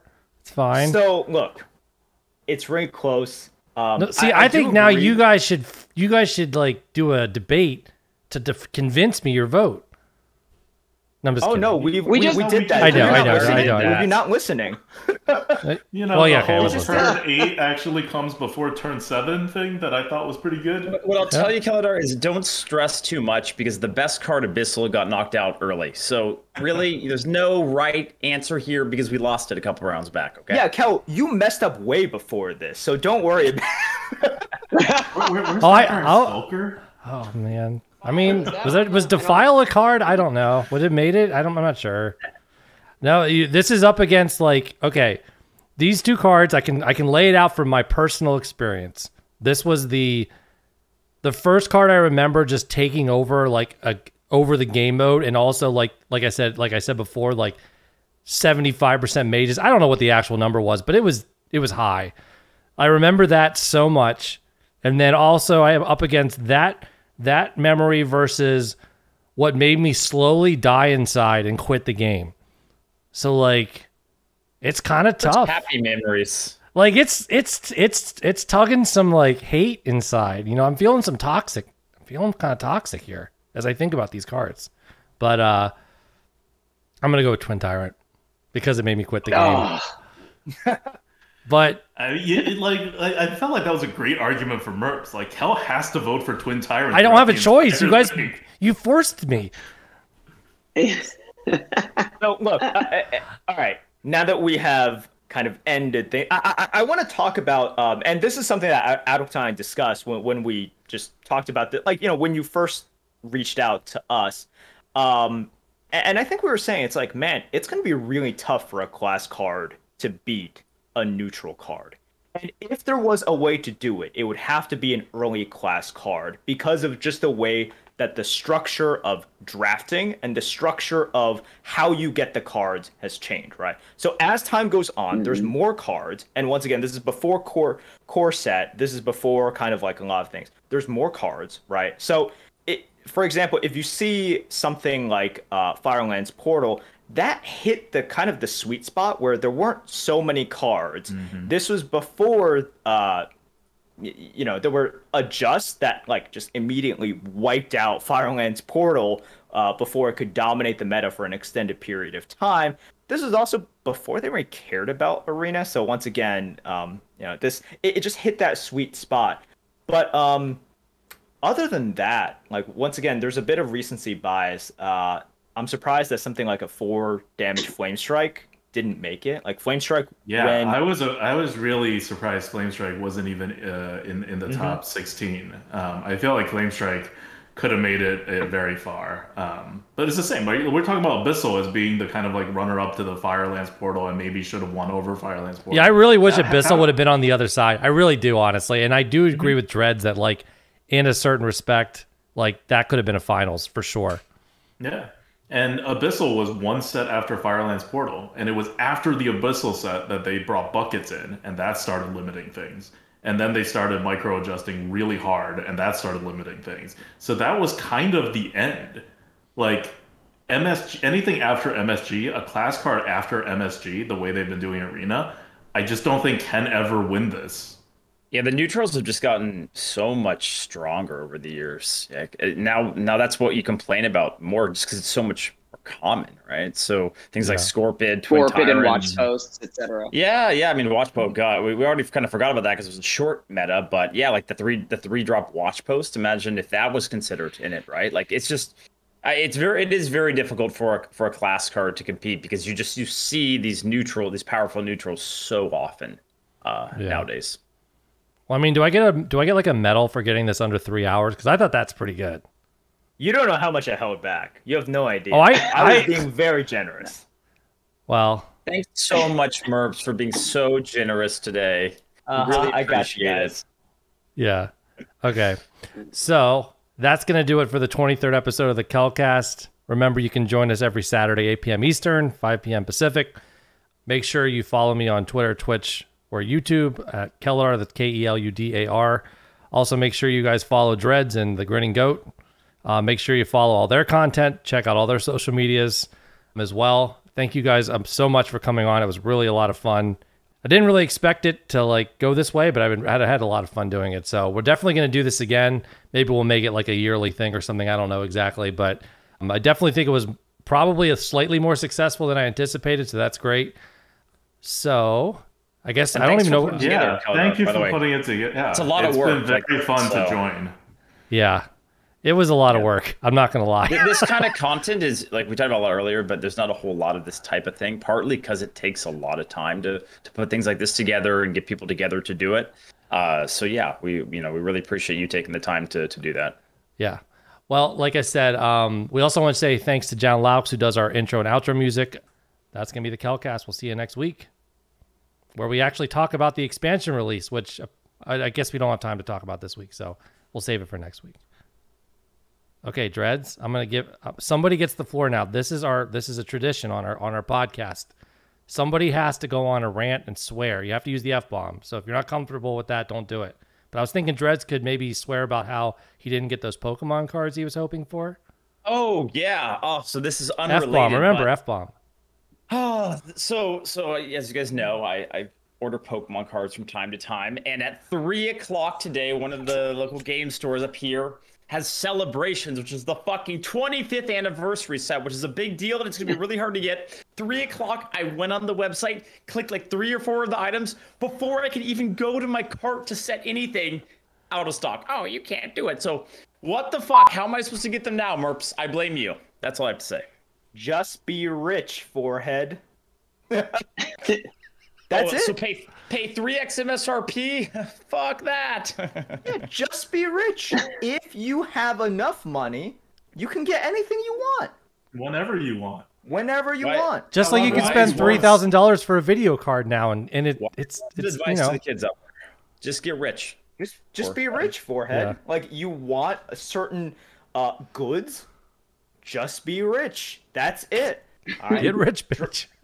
Yeah, right. Dreads. Now, okay, look, you're frustrated right now because you can't get your Pokemon cards. Okay? A little sad, not gonna lie. Okay. Now, I'm gonna be a voice of reason and say that there's probably gonna be more chances. This probably isn't your only chance. Okay. All right. So I can see that. I can see the like. It's like that conjurer's anger on his face, a little bit. I just the part that makes me mad is I know that it was bots that probably grabbed it because it was so fast that it's like that's the part that's frustrating. Like if each person got one or whatever, and I was slow because I'm old, that's fine. But this was probably bots, so that sucks a little bit. But hey, it's okay. You didn't have to message me because all right, guys, Dreads messaged me right after he couldn't get them, and it's like, I didn't get anything from the pre-order Merps in all caps. I could already tell by your face. I could tell you were frantic. Wait, let's be real. This was happening during the podcast. During the middle of the podcast. To be fair, I told him that I'm going to be like here, but not here for about 3-4 minutes. He did tell us though. Yeah. Yeah. I had heads up. Like I'm still going to be here in camera, but I'm mentally going to be somewhere else. And then I still missed out. It's okay. I had fun and I saved some money, so that's probably okay. On a serious note, something else. Is anybody here streaming coming up? Like, I can host you guys. I don't know if anyone's actually planning on streaming. I will stream. I'm probably gonna go Dreads P first, and so it'll be a while. I'm gonna jump on. Okay. Yeah, I mean, I'll jump on in a couple minutes. Okay. Cool. Well, wait. I have one more thing. One more little thing. So I have listened to the Grinning Goat since the Lightforge podcast specifically for forever. Fanboy. I mean, I remember when Dreads came on, and when he was like a brand new person, we were like, how did he get that rating? What happened? So I just want to tell one quick thing that each of you has taught me over the course of the existence of Hearthstone Arena. Dreads, your analysis of how dragons worked and the concept of drafting in a specific way due to how cards were offered when you did get your 9.4 completely changed how I looked at drafting decks. Awesome. It gave me a new insight into, like, should I be considering what I'm going to be offered in just a new way that I hadn't thought of before. Merps, yours is actually Keeper of Aldemond because it was I remember how magic. I remember where I was when I listened to that podcast. I was on a ferry in Seattle. I know, that's crazy, right? But I was on a ferry to a constructed Hearthstone tournament in Seattle from my hometown.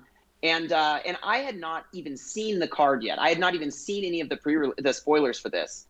And the way you talked about it, especially because you and ADWCTA were in such a different place there, it made me reevaluate how I thought of cards that could do two things with one ability. So, right.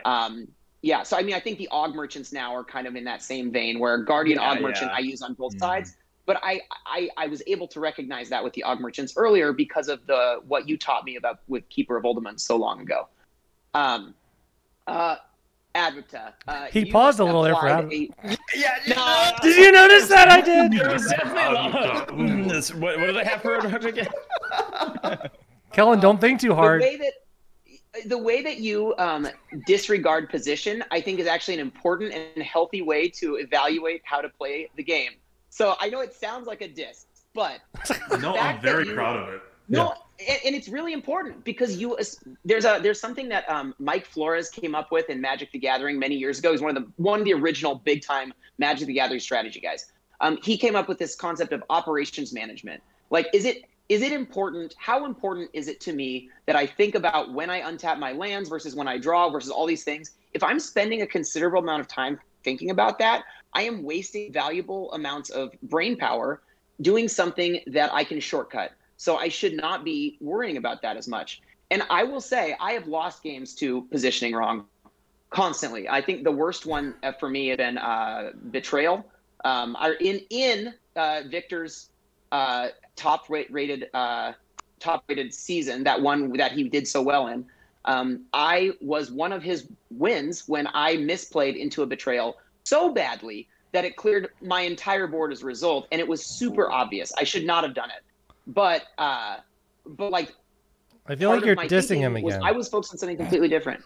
No, I'm saying that. No, I get it. I know exactly where it's coming from because I've been preaching this for like years.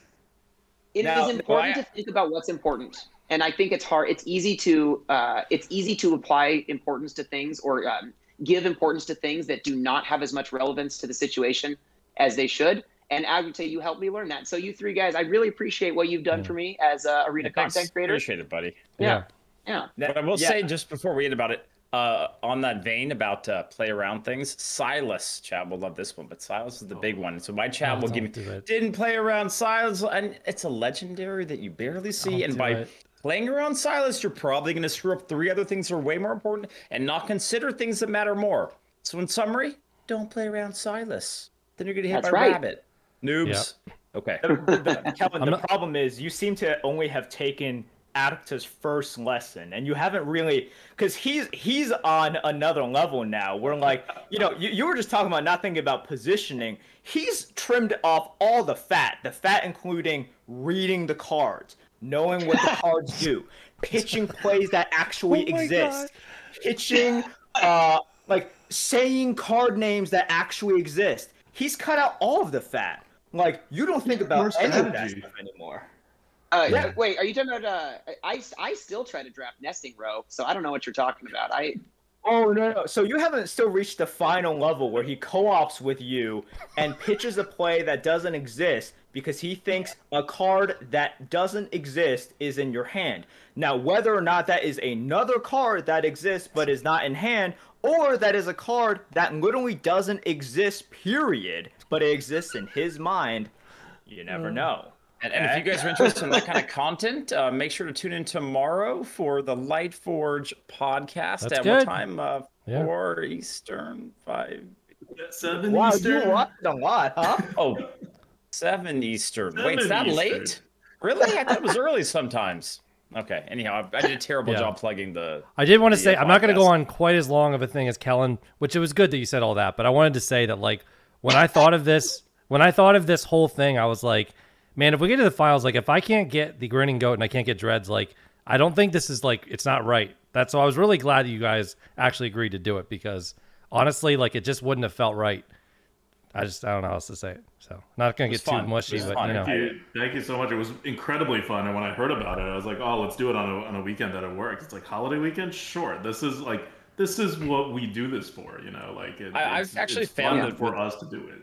With unique things like this, I remember them more than a lot of other things. So, like a regular stream for a few hours, like what are the chances that, I don't know, a couple of years from now, I'd remember that specific moment. But these kind of events and what happened and the discussions, I do really remember them. Well, it's funny because, like, even like after you guys did, like, it was a Twitch, well, there was a couple, I think it was Twitch Rivals. But even like when you guys like got together afterwards and had like your after party, like I remember that stuff. You know what I mean? Like just kind of for sure. the community coming together and like enjoying that like arena beat constructed, all that stuff is great.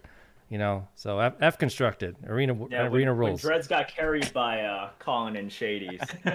Yeah. Man, I don't know what you're talking about. Nice. Must be nice. I don't remember that at all. I remember things completely differently. All right. Well, thanks everyone. Yeah. It was fun. Thanks for watching, chat. Bye. Bye, guys. See y'all later.